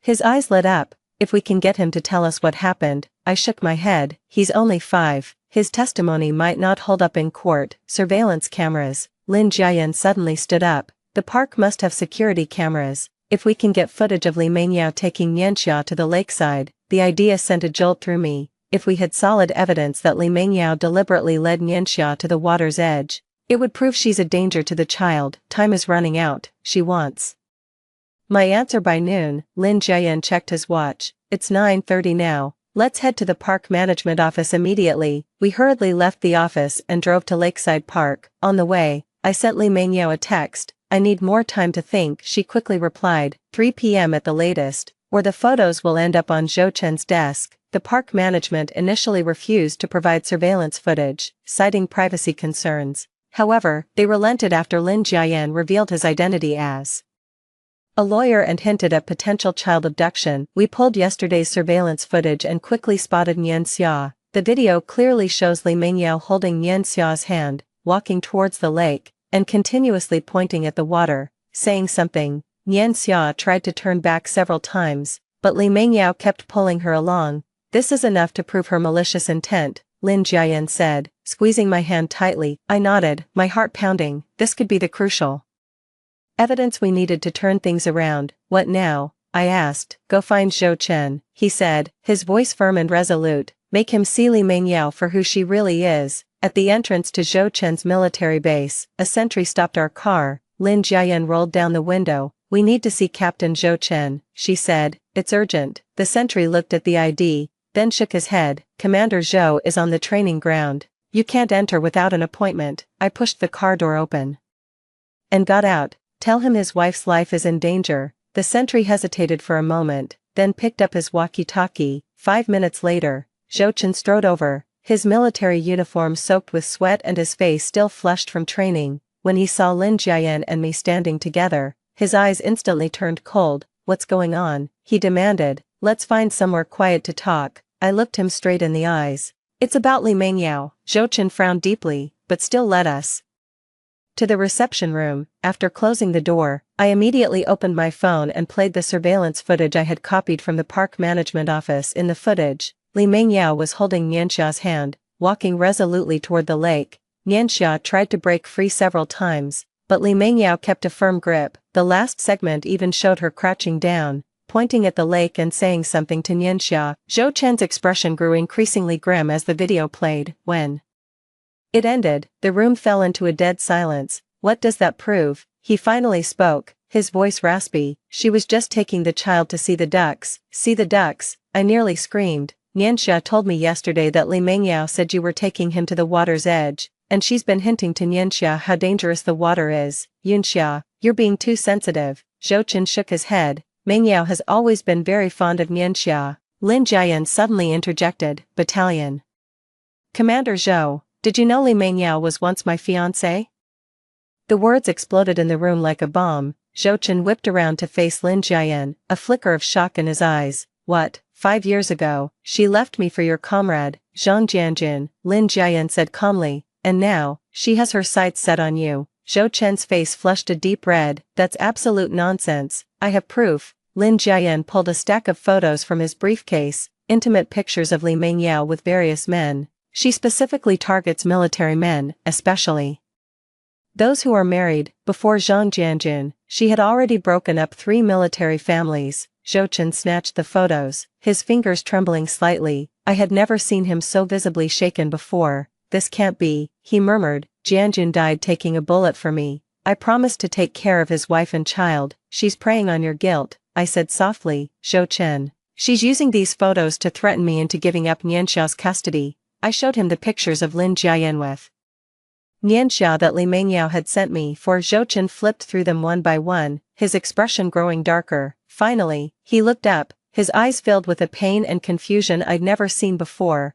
Why are you only telling me this now? I just found out yesterday myself, I said with a bitter smile. She gave me an ultimatum. I have to give her an answer by 3 p.m. today. Zhou Chen suddenly stood up and began pacing back and forth in the cramped reception room like a caged animal. Finally, he stopped by the window, his back to us, and asked, "What do you want me to do? Withdraw your objection to my divorce petition," I said bluntly, "and support me in gaining custody of Nianxia." He spun around abruptly. "Are you in such a hurry to be with him?" he demanded, pointing at Lin Jiayan. "This has nothing to do with Lin Jiayan," I raised my voice. "This is to protect Nianxia. Can't you see how dangerous Li Mengyao is?" Battalion Commander Zhou, Lin Jiayan suddenly spoke in a formal tone. "I understand how you feel, but right now, the most important thing is protecting the child. If Yunxia gives up custody, Nianxia will be frequently exposed to Li Mengyao. Can you guarantee his safety?" Zhou Chen's expression wavered. He sat back down, buried his face in his hands, and remained silent for a long time. Finally, he looked up with resolve in his eyes. I'll deal with Li Mengyao. As for the divorce, I agree. I hadn't expected him to agree so readily and was momentarily at a loss for words, but on one condition, he added, we can share custody of Nianxia, but you must guarantee I can see him whenever I want. I hesitated. Joint custody meant Nianxia would still spend regular time with Zhou Chen, and Zhou Chen had Li Mengyao by his side. Li Mengyao will no longer be part of mine and Nianxia's lives, Zhou Chen said, as if reading my thoughts. I give you my word as a military officer. His gaze was so resolute, it reminded me of the young officer I'd fallen for at first sight all those years ago. Perhaps at his core, he was still that principled man, just blinded by duty and guilt. All right, I finally nodded. Zhou Chen stood up, resuming his soldierly posture. Please leave now, I'll handle the aftermath. Leaving the compound, I let out a long sigh as if a great weight had been lifted. Lin Jiayan considerately didn't disturb my thoughts, quietly driving on. How do you think he'll handle it? I finally broke the silence. I don't know. Lin Jiayan shook his head, but soldiers have their own ways, especially when it comes to honor and promises. I gazed at the scenery rushing past the window, my heart filled with mixed emotions. 5 years of marriage had just ended, not with heart-wrenching pain, but with a sense of relief and gentle melancholy. Thank you, I said softly. If it weren't for you, I might have fallen into Li Mingyao's trap. Lin Jiayan smiled faintly. No need to thank me. Actually, I should be thanking you too. Meeting you made me believe that pure love still exists in this world. His voice was gentle yet firm. No matter what the future holds, I will protect you and Nianxia. My heart warmed, but then I remembered those photos of him secretly meeting Nianxia, and a wave of unease washed over me. About those pictures, I understand your concerns, he sighed. Initially, I did have ulterior motives for approaching Nianxia, but later, I genuinely grew to love that child. If you're uncomfortable, I can keep my distance. His honesty put me somewhat at ease. Perhaps everyone has a complex side. What matters is the choices we make now. Back at the office, I threw myself into work, trying to drown out the chaos in my mind with busyness. At exactly 3 p.m., I sent a text to Li Mengyao. I reject your terms, Zhou Chen and I have already reached an agreement. She replied immediately, you'll regret this. I ignored her and kept working. As I was about to leave, Lin Jiayan knocked and came in. Are you free tonight? I'd like to take you out to dinner to celebrate your newfound freedom. I hesitated for a moment. I have to pick up Nianxia. Bring him along, he said with a smile. I know a restaurant that has great kids' meals. In the end, I agreed. The restaurant was just as he described, cozy and child-friendly. Nianxia seemed to really like Lin Jiayan, pestering him with all sorts of questions. Watching them interact, I couldn't help but think, if only Nianxia had a father who cared about him like that. The thought startled me. Lin Jiayan and I had only reconnected less than 2 weeks ago. How could I even entertain such an idea? Mom, Uncle Lin said he'll take me to the Science Museum this weekend, Nianxia exclaimed excitedly. I glanced at Lin Jiayan, who looked slightly embarrassed as he said, if you're okay with it, there's a new children's science exhibition there. I appreciate the offer, but, I hesitated. Given the current circumstances, perhaps we should keep a low profile. He nodded understandingly. You're right, I wasn't thinking it through. On the way home, Nianxia fell asleep in the back seat. Lin Jiayan asked me softly, what are your plans now? Let's get the divorce paperwork sorted first, and then, I paused. I've actually always wanted to continue my education, the college entrance exams. Yes, I gave it up for marriage back then, and now I want to make up for that regret. Lin Jiayan's eyes lit up. I can help you get in touch with a tutoring center. The company also has a continuing education program for employees. His support really touched me, but I don't want to rely on him too much. Thanks, I'd like to try it on my own first. After seeing us home, Lin Jiayan politely said goodbye without trying to come inside. I really appreciated his sense of boundaries at home. Mom was waiting anxiously for us. Why are you back so late? Zhou Chen has called several times. My heart skipped a beat. What did he say? Just tell him to contact me as soon as you get back. I asked my mom to take Nianxia to get ready, then called Zhou Chen. He picked up quickly, his voice unusually serious. Li Mengyao committed suicide. What? I was so shocked I almost dropped my phone. Unsuccessfully, she slit her wrists in the dorm, was found by a colleague and sent to the hospital. She's out of danger now. I don't know what to say. As much as I hated her for threatening Nianxia, Hearing this news still brought a wave of sadness. She left a suicide note, Zhou Chen continued. In it, she mentioned a lot of things. Her marriage with Jianjun wasn't happy, he often abused her. She approached me initially for revenge, that's true, his voice carried a deep weariness, but later, she genuinely fell in love with me, and even orchestrated that drowning incident. My blood ran cold. What do you mean? She admitted that she orchestrated Nianxia's drowning in her past life. She only meant to scare you, but she never expected the child to actually. Zhou Chen couldn't continue. A past life. Li Mingyao knows about a past life too. My legs felt weak, and I had to lean against the wall to keep from falling. How do you know about past lives? I asked, my voice trembling. There was a long silence on the other end of the line. Finally, Zhou Chen said, Yunxia, can we meet to talk? There are some things I need to tell you in person. I hung up the phone and collapsed onto the sofa, my mind a complete mess. Li Mingyao knows about her past life too. What?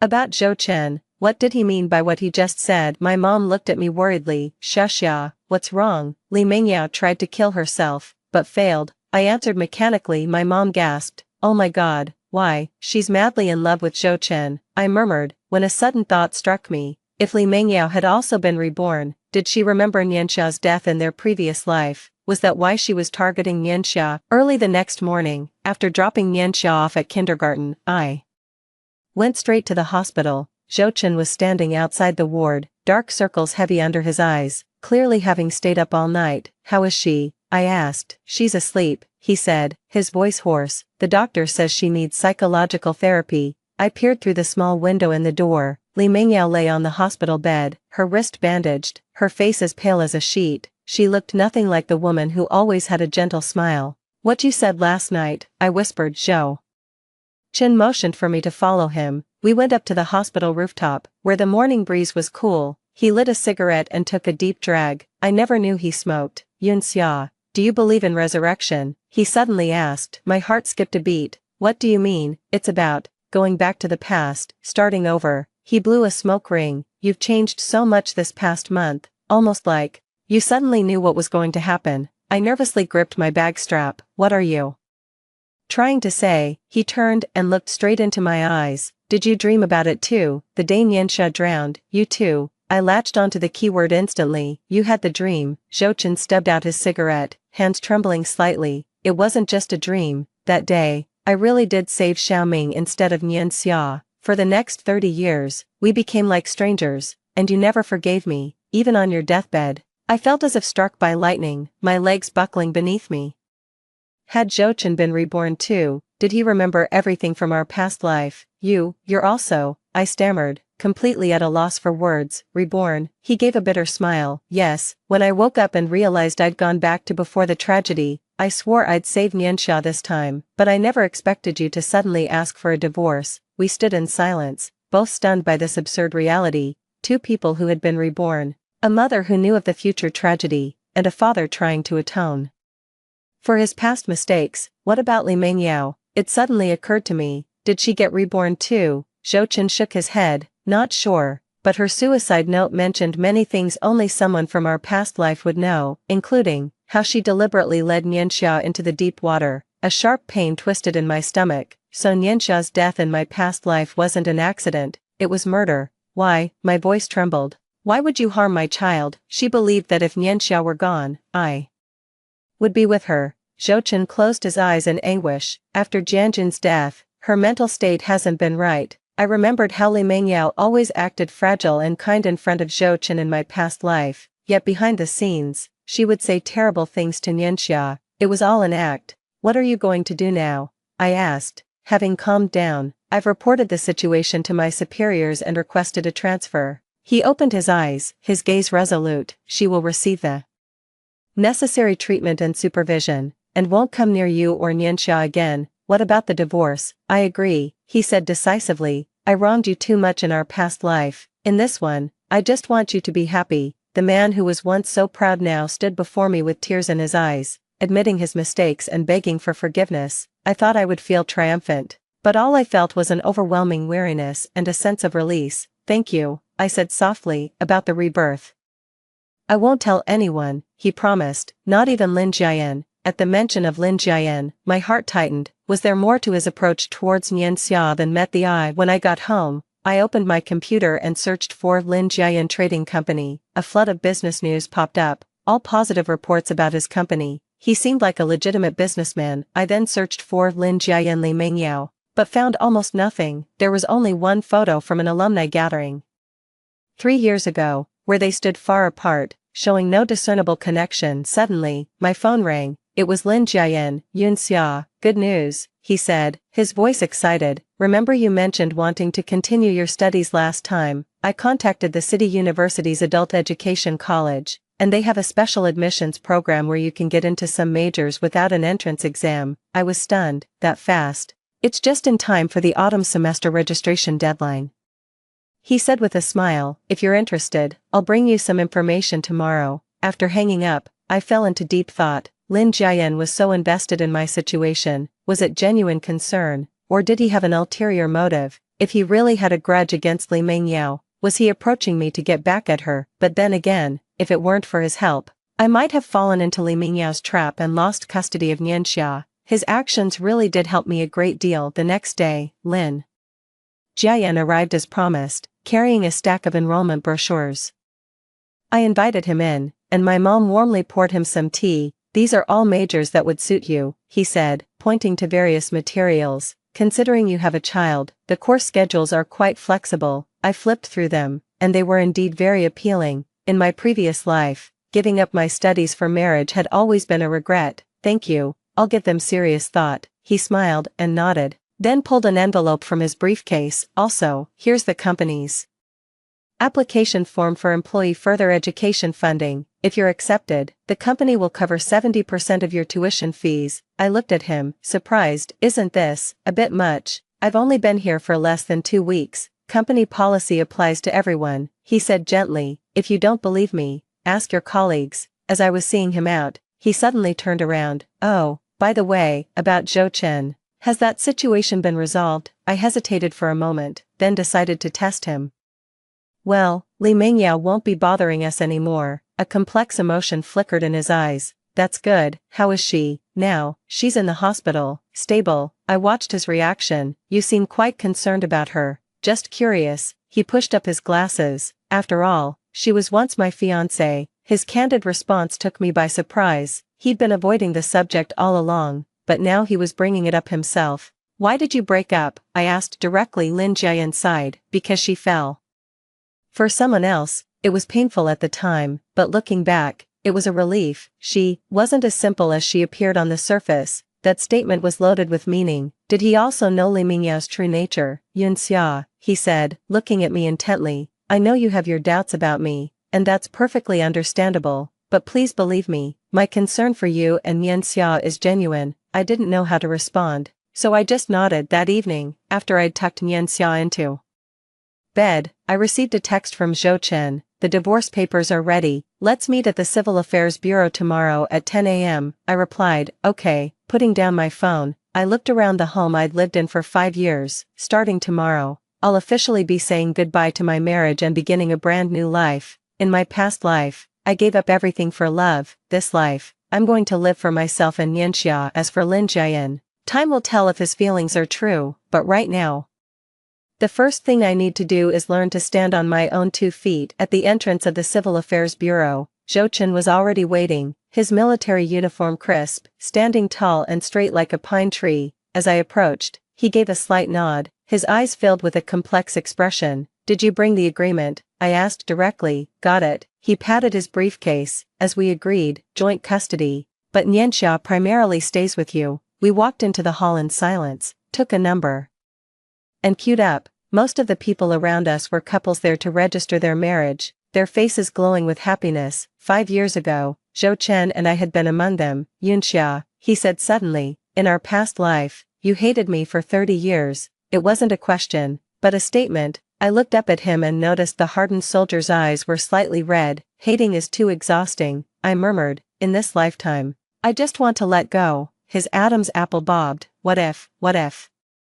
I said I regret it. Would you believe me? I believe you. I nodded. But some things only need to happen once. He let out a bitter laugh and fell silent. When it was our turn, the paperwork went surprisingly smoothly. the staff asked a few routine questions, but seeing our resolve, they didn't press further. When the official seal stamped the divorce certificate, I felt a wave of relief, as if a long-standing burden had been lifted. Zhou Chen stared at the small document, his expression distant. "It's over," he murmured, stepping out of the Civil Affairs Bureau. The sunlight made me squint. Zhou Chen suddenly grabbed my wrist. "Could we have one more meal together? Just a farewell." I wanted to refuse, but seeing the earnest plea in his eyes, I nodded. We picked a small restaurant nearby and ordered the most ordinary home-style dishes. Zhou Chen poured me a cup of tea with practiced ease. After 5 years of marriage, he remembered every one of my habits. "What are your plans now?"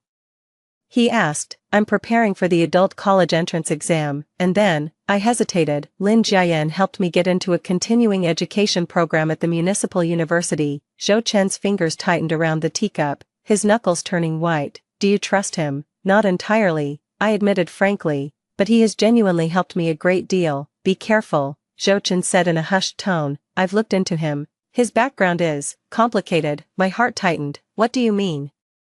"His company is only 5 years old, yet its assets have already surpassed $1 billion. Growth at that rate, it's either genius at work, or something shady is going on." I took a sip of tea and remained silent. Zhou Chen's animosity towards Lin Jiayan was unmistakable, yet his words weren't entirely without merit. "Yunxia," Zhou Chen said, his expression turning serious, "no matter what happens, remember that I am Yanxia's father. If you or he are ever in any danger, contact me immediately." The intensity in his gaze left me no choice but to nod in agreement. After the meal, Zhou Chen insisted on walking me home. When we reached my building, he suddenly pulled a key from his pocket. "I almost forgot. This is the key to the military housing assigned to me. I was supposed to return it after the divorce, but they made an exception letting me stay until year-end. You and Yanxia are welcome to continue living there." I was stunned. "Then where will you live?" "The barracks," he said, as if it were nothing. "The child needs a stable environment." I held the key, a mix of emotions swirling inside me. In my previous life, after the divorce, I'd squeezed into my parents' small apartment with Yanxia. Now, Zhou Chen was voluntarily giving up his home. "Thank you," I finally said, "but it's not necessary. I'm already looking for a place and will be moving out soon." Zhou Chen frowned.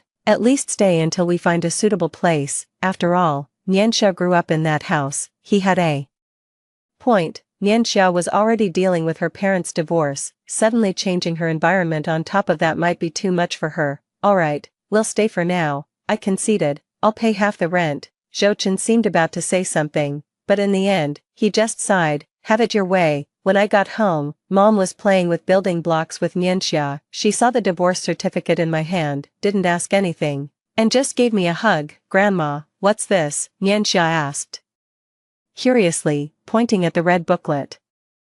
I knelt down to his eye level and said, "This is Mommy and Daddy's divorce certificate. It means Mommy and Daddy won't live together anymore, but will always love you." Yanxia nodded, looking a little confused. "So, can I have 2 homes?" "Of course you can." My eyes welled up. "Dad's house, Mom's house, you can go wherever you want." He happily continued building with his blocks, seemingly content with the arrangement. Children's adaptability always exceeds expectations. In the afternoon, I went to the kindergarten to complete the paperwork, changing the emergency contact from Zhou Chen to myself and my parents. The principal was very understanding and even arranged for a psychological counselor to monitor Yanxia's emotional changes. On the way home, I detoured to the municipal university, wanting to check out the advanced training class Lin Jiayan had mentioned. The campus was lush with trees, and students hurried by, clutching books, a vibrant sense of youth filling the air. At 23, I should have been one of them, but I gave it all up for marriage. "Yunxia," a familiar voice called from behind. I turned to see Lin Jiayan standing on the library steps, his white shirt sleeves rolled up to the elbows, revealing toned forearms. His gold-rimmed glasses glinted softly in the sunlight. "What are you doing here?" we asked in unison, then both laughed. "I came to inquire about the advanced courses," I explained. "What a coincidence, I just finished a meeting with the dean of the continuing education college." He descended the steps. "Would you like to take a walk together? I can be your guide." We walked side by side along the campus path as he pointed out the various schools and majors. When we passed the School of Economics, I paused at the display window featuring photos of outstanding graduates. "Are you interested in economics?" Lin Jiayan asked. "Yes, It was my favorite subject in high school. I said with a touch of nostalgia. I once dreamed of becoming an economist, then why not apply for an economics major? I gave a wry smile. The math requirements are too high. I haven't opened a textbook in 5 years. I'm afraid I wouldn't be able to keep up, but you have practical experience, he said, his eyes lighting up. Managing a household for 5 years, budgeting carefully, isn't that the most fundamental economics? His interpretation was an eye-opener. He was right, being a homemaker had taught me budgeting, resource allocation, and cost control, all of which are basic economic concepts. You know, hearing you say that actually gives me a lot of confidence. I chuckled. We had a simple dinner at the cafeteria. I found these student meals much more relaxing than fancy restaurants. Lin Jian was completely at ease too, even sharing some embarrassing stories from his college days. Seriously, you missed a final exam because you overslept. I stared at the business elite, utterly incredulous. Yeah, sophomore year, I pulled an all-nighter gaming, he admitted, scratching his head sheepishly. Had to take a makeup exam to pass. This contrast showed me a side of him I hadn't known, and the distance between us suddenly felt much smaller. After dinner, he insisted on walking me home. When we got to my building, he suddenly pulled a folder from his briefcase. These are the application forms for the advanced training program and the company sponsorship application. If you decide to go for it, you can submit them tomorrow. As I took the documents, my fingertips brushed against his hand, and a subtle current shot up my spine. Lin Jian seemed to feel it too, quickly withdrawing his hand and adjusting his glasses to hide his embarrassment. Thank you, I'll give it serious thought. When I got home, Nian Xia was already asleep. Mom was cleaning dishes in the kitchen and gave me a knowing smile when she saw me, getting along well with Mr. Lin, Mom. My face flushed. We're just colleagues. Would a colleague go out of his way to help you contact schools? Mom wiped her hands and walked over. Xia, I'm not pushing you. I just want you to be happy. I hugged her, breathing in the familiar scent of cooking oil on her clothes. I know, but right now, I just want to find my footing first. That night, I carefully read through the advanced training program's materials. The curriculum was quite flexible, with weekend and evening classes, perfect for working professionals. The company's sponsorship terms were also very reasonable. The only requirement was to work for the company for at least 2 years after graduation. Just as I was filling out the application form, my phone rang.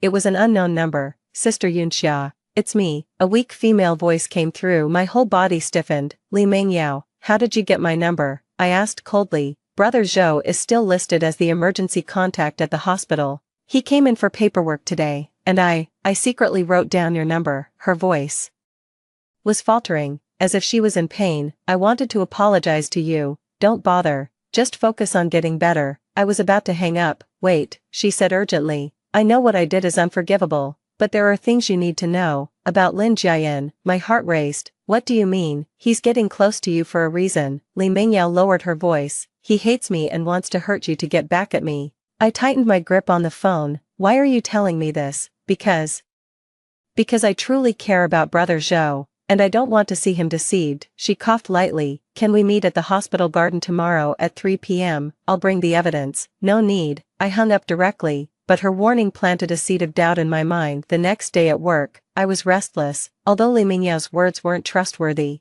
they did wake me up to the fact that Lin Jian's kindness towards me came too quickly and intensely. It really wasn't normal. During the lunch break, Lin Jian knocked and came in. Have you filled out the registration form? I hesitated for a moment, still considering which major to choose. He immediately picked up on my unease. What's wrong? I decided to test him. Li Mengyao called me last night. His expression froze instantly, a cold glint flashing behind his glasses. What did she say? That you're only getting close to me to get back at her. Lin Jian took off his glasses, rubbed the bridge of his nose, and let out a long sigh. I knew she would do this. Is it true? I looked him straight in the eyes. Yunxia. He put his glasses back on, his gaze sincere. I admit I first noticed you because of Li Mengyao, but after getting to know you, I was drawn to you for who you are. This has nothing to do with her. Then why are you so good to me? Because I like you, he said bluntly. From high school until now, that's never changed. The confession came so suddenly that I was at a loss for how to respond. The air in the office seemed to freeze. You don't have to answer me now, he said softly. I just want you to know that my feelings for you are real. I lowered my head. my fingers unconsciously tracing patterns on the desk. I need time, I'll wait for you. He stood up. No matter how long it takes. That afternoon, I took time off to go to the hospital, not to see Li Mengyao, but to speak with her attending physician to understand her condition. Are you a family member of Li Mengyao? The doctor adjusted his glasses. I'm her friend, I lied. I'd like to know about her mental state. The patient suffers from severe paranoid personality disorder and depression, the doctor said, flipping through the medical chart. While the suicidal tendencies are under control for now, the delusional symptoms are quite pronounced. What kind of delusions? She's convinced she died once and came back to life. The doctor shook his head. And she keeps talking about fixing past mistakes and preventing some tragedy. My heart sank. Li Mengyao had indeed been reborn.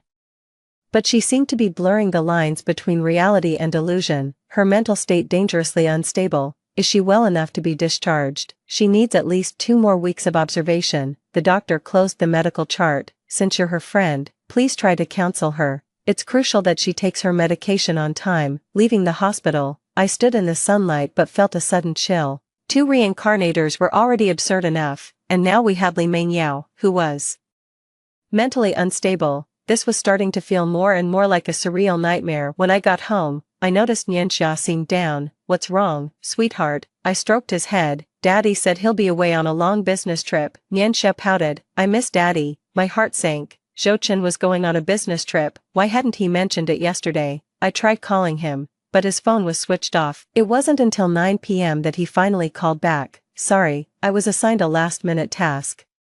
Where to, and for how long? Border exercises. At least a month, he said in a low voice. How is Nianxia doing? He misses you. I paused. Li Mengyao called me. There was a brief silence on the other end of the line. What did she say? She claimed Lin Jiayan only got close to me to get back at her. I stated bluntly. Said she had proof to show me. Don't go see her. Zhou Chen's voice turned sharp. She's mentally unstable right now, capable of anything. I already checked with the hospital. The doctor said she has delusional disorder. I hesitated. It seems she's also been reborn. Zhou Chen drew a sharp breath. Are you sure? The doctor said she keeps claiming to have come back from the dead to right past wrongs. Damn it. Zhou Chen rarely swore. Yunxia, listen, I'm arranging extra security for you and Nianxia right now. Don't meet Li Mengyao alone before I return, and don't trust a word she says. Is it really that serious? I was startled by his intense reaction. It's far worse than you think. His voice was strained. In our past life, Li Mengyao wasn't just responsible for Nianxia's drowning. Jianjun didn't die in a mission accident, he said, enunciating each word clearly. She poisoned him and made it look like an accident. The truth struck me like a bolt of lightning. Li Mengyao not only killed Nianxia,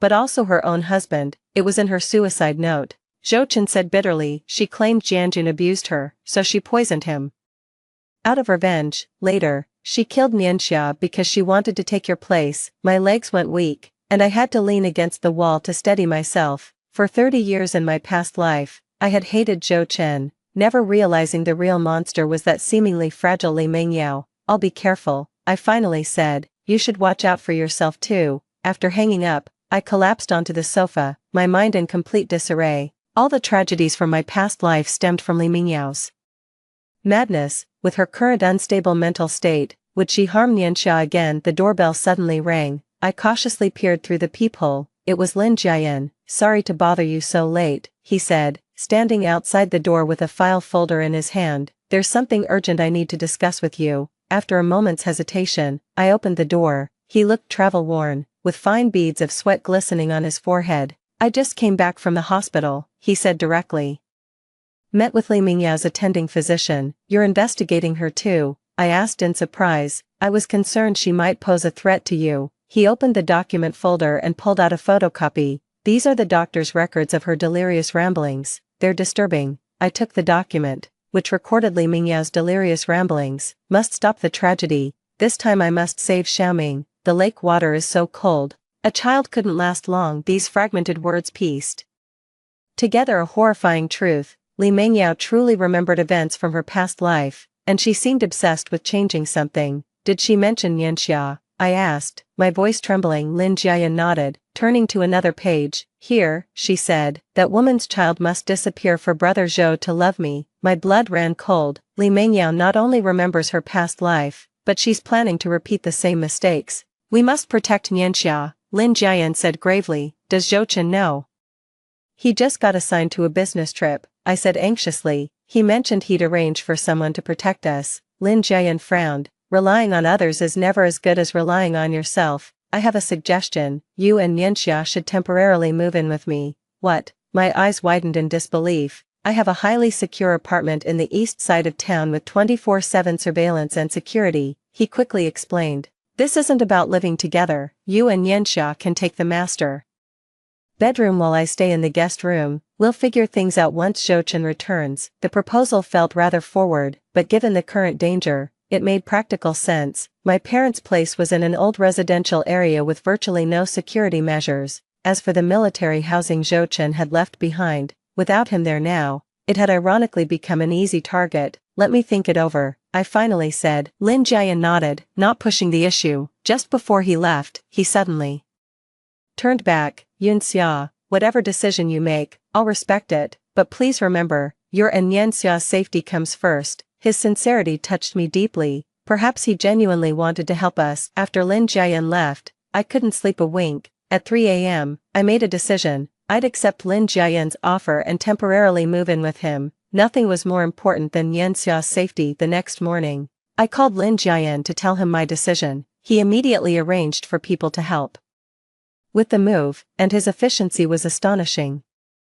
By noon, Nianxia and I were already standing in the living room of Lin Jian's apartment. It was a spacious 3-bedroom unit with minimalist, modern decor, and the balcony offered a panoramic view of the city. Do you like the new place? Lin Jian crouched down to ask Nianxia. Yes, Nianxia exclaimed, running around excitedly. Uncle Lin's home is so big. Seeing how happy my son was, I felt a wave of relief. Maybe this decision was the right one after all. What happened after we settled in? Lin Jian showed us around. The apartment entrance requires both a fingerprint and a password. There are security guards patrolling downstairs 24/7, and surveillance cameras cover every corner. It's definitely much safer than our old place. This is the emergency alarm button, he said, pointing to a small device on the bedside table in the bedroom. If anything unusual happens, press it, and security will be here within 30 seconds. I nodded gratefully. This sense of security was something I hadn't felt in a long time. That evening, Lin Jian cooked dinner himself. To my surprise, he actually remembered that Nianxia loved scrambled eggs with tomatoes, and he even made them extra light. You're quite the cook, I remarked sincerely after taking a bite. Picked it up while studying abroad, he said with a smile. When you're on your own, you have to learn to take care of yourself. After dinner, Nianxia pestered Lin Jian for a story, watching him patiently play with her. I felt something hard in my heart begin to soften. Maybe giving each other a chance wouldn't be such a bad thing. Morning light streamed through the floor-to-ceiling window into the bedroom. As I opened my eyes, I felt momentarily disoriented. The unfamiliar ceiling, the soft down comforter, and the distant city sounds from outside. This wasn't my home. Then it all came back to me. Nianxia and I had moved into Lin Jian's apartment. I slipped out of bed quietly, careful not to wake the still sleeping Nianxia. The wall clock showed 6:30 a.m. Lin Jian probably wasn't up yet either. Pushing open the bedroom door, I was greeted by the rich aroma of coffee. In the living room, Lin Jian was already dressed and busy in the kitchen. Spotting me, he raised his mug. Morning, coffee. You're up this early? I asked, surprised. My body clock, he said with a smile. I have an international video conference at 7. So I need to get ready early. I took the coffee he handed me, the warmth seeping through the ceramic mug into my palm. He remembered I take my coffee without sugar, just a splash of milk. This kind of thoughtful attention was a stark contrast to Zhou Chen. Is Nianxia still asleep? Yeah, she was up late having fun last night, I said, taking a sip of the rich, aromatic coffee. Thanks for letting me stay. Don't say that. His eyes softened. I'm really glad you came. The sound of a video conference drifted from the study. Lin Jian offered an apologetic smile. I should get going. Breakfast is on the table. Please help yourselves. Watching his hurried departure, it suddenly hit me how little I truly knew about this man. His work, his past, his true thoughts, everything remained a mystery. When Nianxia woke up, he was brimming with curiosity about the new surroundings. Padding barefoot around the living room, I poured him a glass of milk and toasted a couple of bread slices. Mom, are we going to live here from now on? Nianxia asked, her mouth full of Bread, her words muffled. Just for a few days, I said, wiping the crumbs from his mouth. We'll see after Dad gets back from his business trip. The doorbell suddenly rang. I cautiously peered through the peephole. It was a delivery person. Just as I was about to open the door, Lin Jiayan quickly walked out of the study. I'll get it. He signed for a small package and casually put it into his briefcase. Company documents. The gesture seemed a bit deliberate, and I couldn't help but take a second look. Lin Jiayan seemed to notice my suspicion and explained, it's for the new project's confidentiality agreement, has to be locked up. I nodded without pressing further. Everyone's entitled to their privacy, especially since we're only staying here temporarily. After breakfast, I took Nianxia to kindergarten. Lin Jiayan insisted on driving us, saying it was on his way. During the ride, he mentioned he'd be away on a business trip this afternoon and wouldn't be back until tomorrow evening. The apartment is very secure. Call me anytime if you need anything. He handed me a business card with a handwritten number. This is my personal phone. It's on 24/7. This feeling of being cared for was unfamiliar, yet somehow deeply comforting. After dropping off Nianxia, I went straight to the office. A stack of documents was piled on my desk. A market analysis report that Lin Jiayan had his secretary prepare for me. A sticky note attached read, for your reference, hope it helps with your major selection, Jiayan. As I flipped through the report, I found not only industry analyses but also notes on which majors were more suitable for working professionals and which professors were more lenient. The level of thoughtfulness here went far beyond ordinary collegial concern. During my lunch break, I decided to go to the city university to submit my application for the continuing education program. The campus was bustling with students radiating youthful energy, reminding me of the college days I had missed. The teacher at the adult education office looked at my documents and said enthusiastically, Mr. Lin specifically mentioned your case, so we can make an exception and let you join the class. It was Lin Jiayan again. I was grateful for his help, yet also vaguely uneasy. He had done so much for me, so much that I didn't know how I could ever repay him. On the way back to the office, my phone rang. It was an unknown number. Sister Yunxia, it's me. Li Mingyao's voice was weak but clear. Don't hang up, just listen to what I have to say. I immediately became alert. How did you get my number again? That's not important, she said quickly. Listen, Lin Jiayan is away on business today, right? Don't go back to the apartment, he's watching you. My heart suddenly raced. What are you talking about? 5. There's a safe in his study. The code is your birthday. Li Mingyao's voice carried an eerie excitement. Go check it out, and you'll see I'm telling the truth. Are you insane? I whispered sharply. The doctor said you need proper rest. I'm not crazy, she suddenly shrieked. He's collecting everything about you and Nianxia, photos, schedules, even your medical records. He's a complete creep. A commotion came through the phone, as if someone was grabbing it. A few seconds later, the call disconnected. I stood by the roadside, a chill running through my entire body. Li Mingyao's words couldn't be trusted, but that detail was too specific. The study safe, with my birthday as the passcode.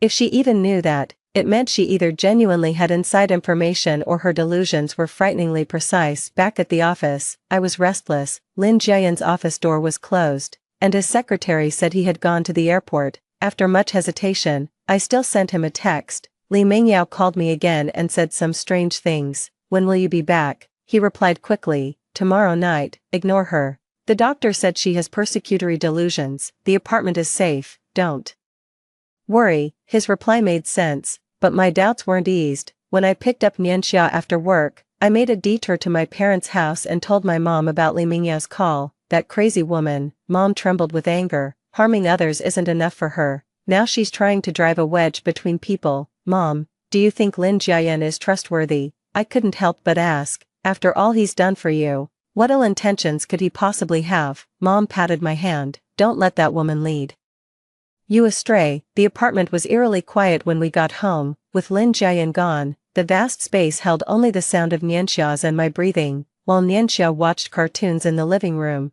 I casually drifted toward the study door. The door was unlocked. Pushing the door open, I found the study neatly arranged. One wall was lined with bookshelves, a solid wood desk stood in the center, and indeed, there was a small safe tucked in the corner. My heart pounded like a drum. This shouldn't be happening. I shouldn't be doubting the person who took us in, but Li Mingyao's words coiled in my mind like a venomous snake, impossible to shake off. The safe had an electronic lock requiring a passcode. I crouched down, fingers hovering over the keypad. If the code wasn't my birthday, it would prove Li Mengyao was lying, but if it was, with trembling fingers, I entered my birthdate, 199700615. Beep, the safe door clicked open, my blood ran cold. Inside, several folders were neatly stacked. The top one starkly labeled Yunxia Investigation. The first page held photos and my high school transcripts. Further back were articles about my marriage to Zhou Chen, and even a copy of Nian Xia's birth certificate. The last few pages detailed my recent activities, where I went, who I met,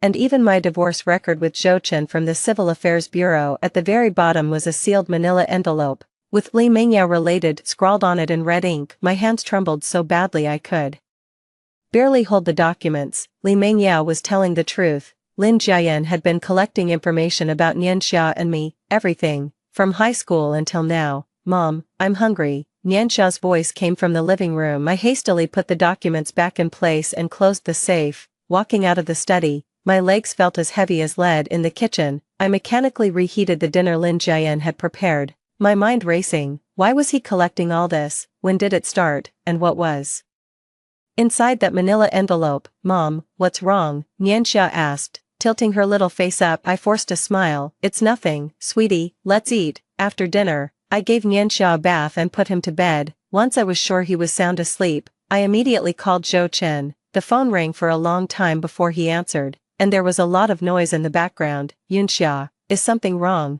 Zhou Chen's voice was breaking up. The signal was terrible. Lin Jiayan is watching Nian Xia and me, I whispered, quickly telling him what I'd discovered. He has all our files in his safe, from high school up to now. There was a brief silence on the other end of the line. Are you sure? I saw it with my own eyes. The passcode is my birthday. Even Li Mengyao knows that. Damn it, Zhou Chen cursed. I knew there was something off about him. Listen, I'll try to come back early tomorrow. Tonight, lock all your doors and windows. Don't touch anything. And act like you don't know a thing. After hanging up, I checked all the doors and windows, then brought Nian Xia to sleep with me in the master bedroom. Lying in bed, I stared intently at the bedroom door, terrified someone might suddenly break in. Who exactly is Lin Jiayan? Why is he approaching me? If he has a grudge against Li Mengyao, why is he monitoring Nian Xia and me? Countless questions swirled in my mind until I finally drifted off to sleep in the early hours of the morning. The next morning, I dropped Nian Xia off at kindergarten,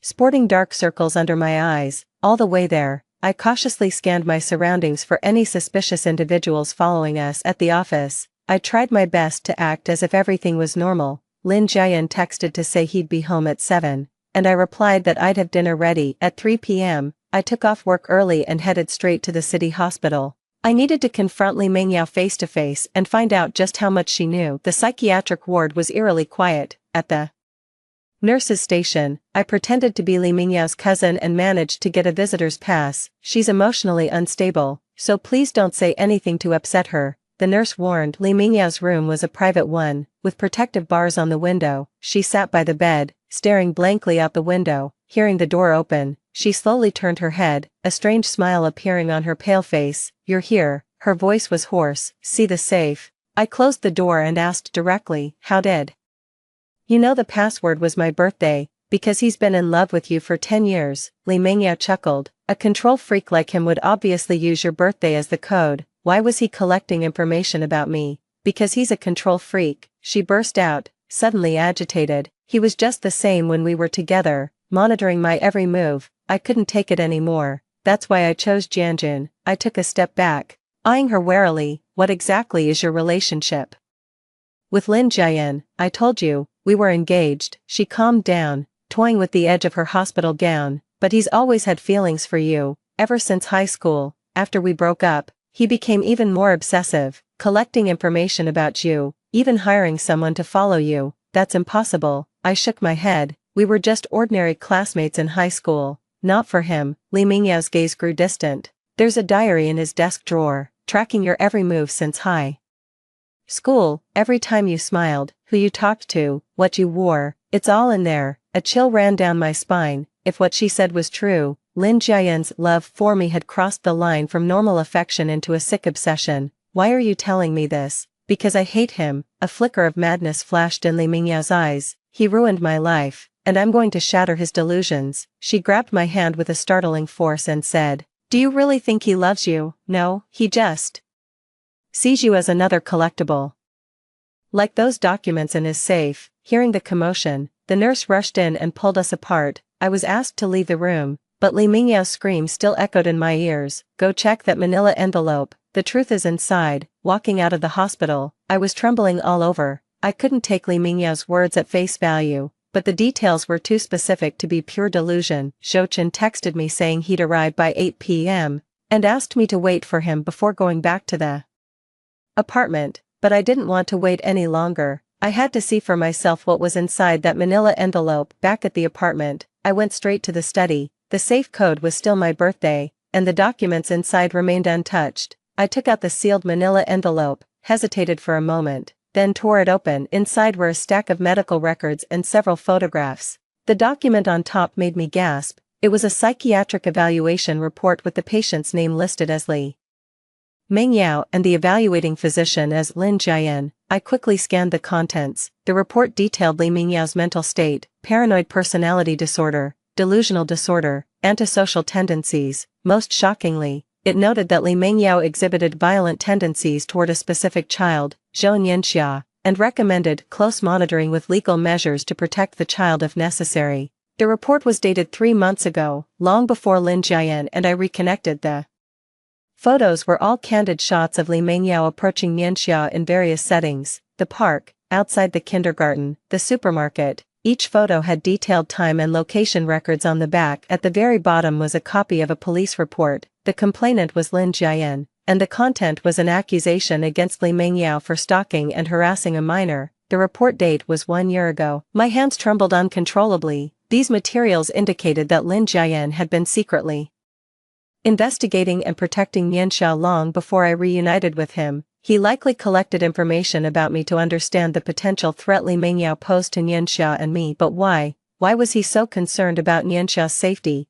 Why was he willing to do so much for a child he didn't even know? I was deep in thought when the sound of a turning lock echoed through the room. Lin Jian was back. I hastily stuffed the documents back into the safe, and just as I closed the door, the study door swung open. Yunxia, Lin Jian stood at the doorway, his brow slightly furrowed. What are you doing in the study? My heart pounded like a drum, but I forced a calm demeanor. I was just looking for a book to read. His gaze swept over the safe before settling on my face, as if he'd noticed something. After a few seconds of silence, he let out a soft sigh. You saw everything, didn't you? I bit my lip, unsure how to respond. I understand your doubts, he said, stepping into the study and gently closing the door, but please believe me, I gathered those documents solely to protect Nianxia. Protection. I finally couldn't hold back my, you call spying on Nianxia's and my every move protection. It's not surveillance, it's an investigation, he said in a low voice. 3 years ago,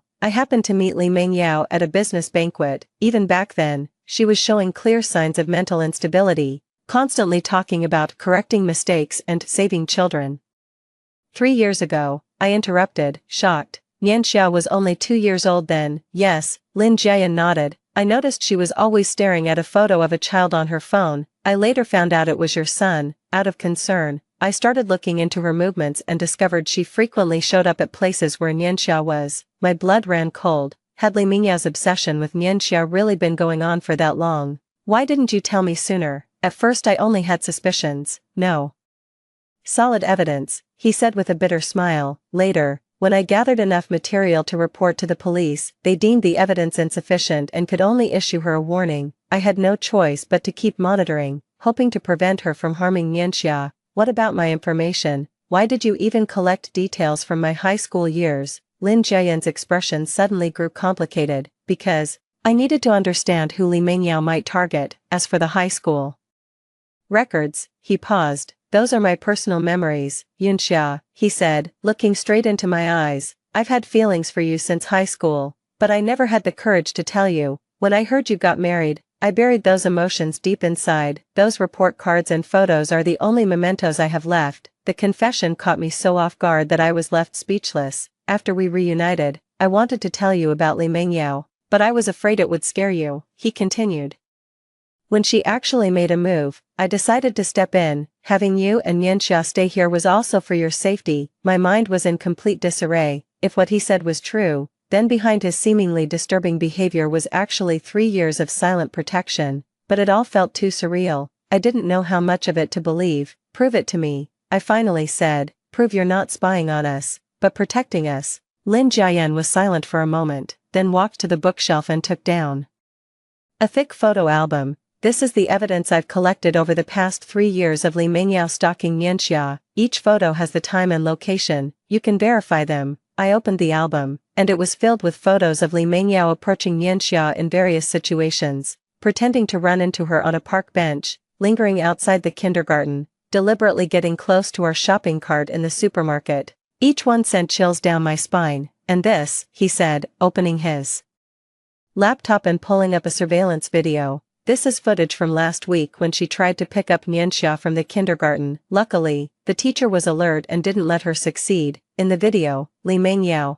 wearing a mask and a hat, was talking to the teacher, holding a toy in her hand. After the teacher shook her head in refusal, she left dejectedly. Seeing all this, I finally believed what Lin Jiayan said. He wasn't a perverted stalker, he was Nianxia's secret protector. Why didn't you tell me sooner? I asked again, my voice trembling. I was afraid of tipping her off. He explained softly, Li Mengyao is very cunning. If she realized she was being watched, she might resort to even more extreme measures. And, he hesitated, I wasn't sure you'd believe me. Honestly, if I hadn't seen this evidence with my own eyes, I'd find it hard to believe someone I've only recently reconnected with would go to such lengths to protect my child. So what do we do now? I asked. Li Mengyao is still in the hospital, but she'll be out eventually. I've already contacted a lawyer to file for a restraining order, Lin Jiayan said firmly. At the same time, I'll enhance security at the apartment and Nianxia kindergarten. I also hope Zhou Chen will cooperate on his end. Mentioning Zhou Chen reminded me that he should be arriving soon. Just as I was about to explain, the doorbell rang. Through the peephole, I saw Zhou Chen standing outside the door with a grim expression. The moment I opened the door, he burst in, Yunxia, are you alright? When he spotted Lin Jiayan standing at the study entrance, his gaze instantly turned dangerous. What did you do to her? Zhou Chen, calm down, I stopped him. It's not what you think. Over the next half hour, I explained the entire situation to Zhou Chen while Lin Jiayan presented all the evidence. Zhou Chen's expression shifted from anger to shock, finally settling into profound guilt. I always thought she just needed help. He murmured, I never imagined she would actually. It's not entirely your fault. Lin Jiayan handed him a glass of water. She's very good at deception, and her status as a martyr survivor provided the perfect cover. The tension between the two men subtly eased. Zhou Chen meticulously reviewed all the materials, finally nodding. I'll report this to my superiors and request a transfer back to local work. Until this matter is resolved, Nianxia's safety is the top priority. It was late when Zhou Chen rose to leave. Before he departed, he gave me a deep look. You made the right decision to stay here. At least, he truly is protecting you all. After seeing Zhou Chen off, only Nianxia, Lin Jiayan, and I remained in the apartment.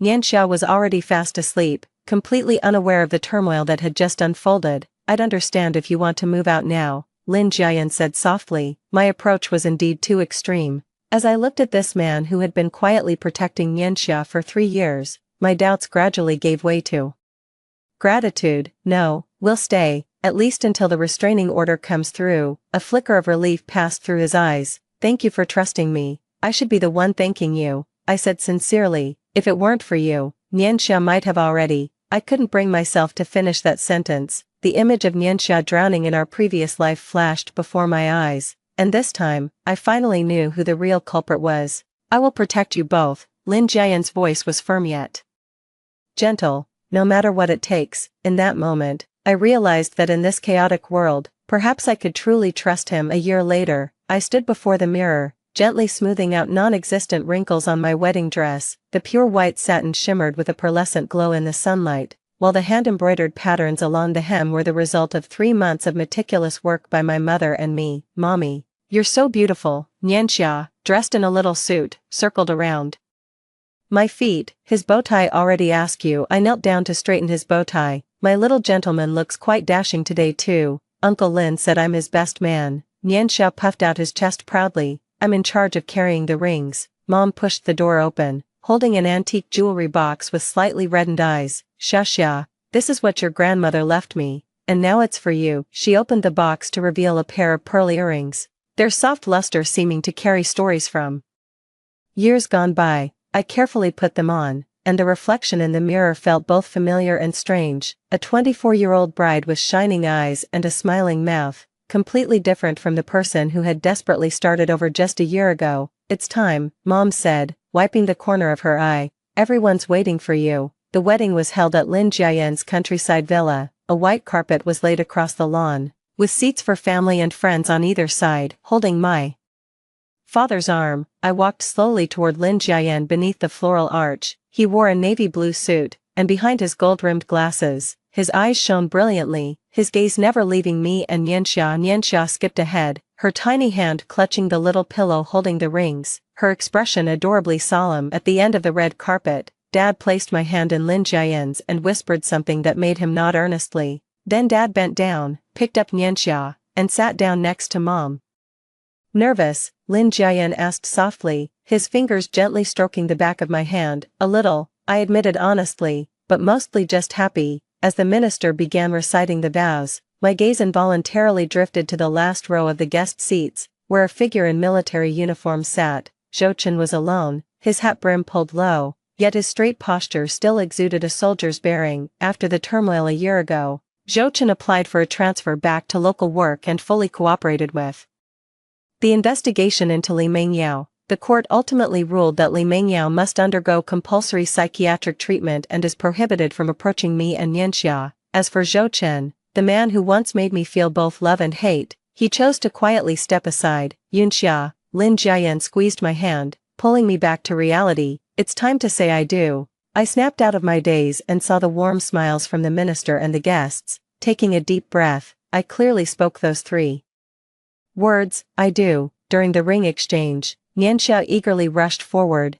nearly dropping the small pillow and drawing a wave of laughter. Lin Jiayan scooped him up with one arm while intertwining his other hand with mine, and we shared this special family kiss as declared by the officiant at the wedding reception. Amid the clinking of glasses, I noticed Zhou Chen had quietly slipped away. Left on the table was an exquisite gift box containing a set of military model toys for children, with a card that read, "Wishing you happiness, Zhou Chen, should we ask him to come back?" Lin Jiayan had appeared behind me unnoticed, his gaze fixed on the gift. I shook my head. "He chose to leave, we should respect that." Lin Jiayan held me gently and said, "He'll find his own happiness." The celebration lasted until evening. After seeing off the last guest, I collapsed onto the sofa, having already kicked off my high heels. Nianxia had fallen asleep in Lin Jiayan's arms, a little smile still on her face. Tired, Lin Jiayan placed Nianxia gently on the sofa, then knelt down to massage my ankles, but it was worth it. I looked at his focused profile, feeling a surge of tenderness. "Thank you for giving Nianxia and me a home." He looked up, his eyes brimming with affection. "It is I who should thank you," he said, "for making my life complete." Moonlight streamed through the floor-to-ceiling window, casting a silvery glow over us. Gazing at the sleeping Nianxia, I remembered how, a year ago to this day, I was still fighting to change his fate. And now, here he was, sleeping peacefully surrounded by those who love him, safe from any harm. Lin Jiayan followed my gaze. "What's on your mind?" he asked. "I was just thinking about how mysterious fate can be," I said softly. "If I hadn't been reborn that day, if I hadn't met you, if we hadn't exposed Li Mengyao, but it all happened." He took my hand, and in the best way possible, yes, the best way possible. I leaned my head on Lin Jiayan's shoulder and closed my eyes. The tragedy of the past life had been rewritten, and the happiness of this life was just beginning. In the distance, a military jeep slowly drove away from the villa area. Zhou Chen rolled down the window, letting the night air dry the moisture in his eyes. An old song was playing on the radio. "Some people, once missed, are gone forever." He turned off the radio and stepped on the gas. In the rearview mirror, the lights of the villa grew increasingly distant, eventually vanishing into the night. Meanwhile, in a psychiatric hospital on the other side of the city, Li Mengyao huddled in the corner of her room, staring at the evening news on the wall-mounted TV. When the broadcast cut to coverage of a certain entrepreneur's wedding, her pupils abruptly contracted. "Liar, thief," she shrieked, lunging at the television, only to be restrained by an orderly. "That's mine, my family, my child." The orderly skillfully administered a sedative. Before the drug took effect, Li Mengyao fixed her gaze on the happy Family of 3 on the screen, her lips moving as she silently repeated, "I'll be back, I'll make things right." But this time, no one would give her another chance. As the night deepened in the villa, Lin Jiayan gently closed Mianxia's bedroom door and returned to the master suite. I was removing my makeup at the vanity when he embraced me from behind, resting his chin on the crown of my head. "Was today perfect?" he asked. "Perfect," I replied, turning to wrap my arms around his neck. "Just like a dream." "It's not a dream," he kissed my forehead, "it's our new beginning." Outside the window, the sky was full of stars. I knew that tomorrow's sun would rise as usual, and Yanxia and I would never live in the shadows again. The end.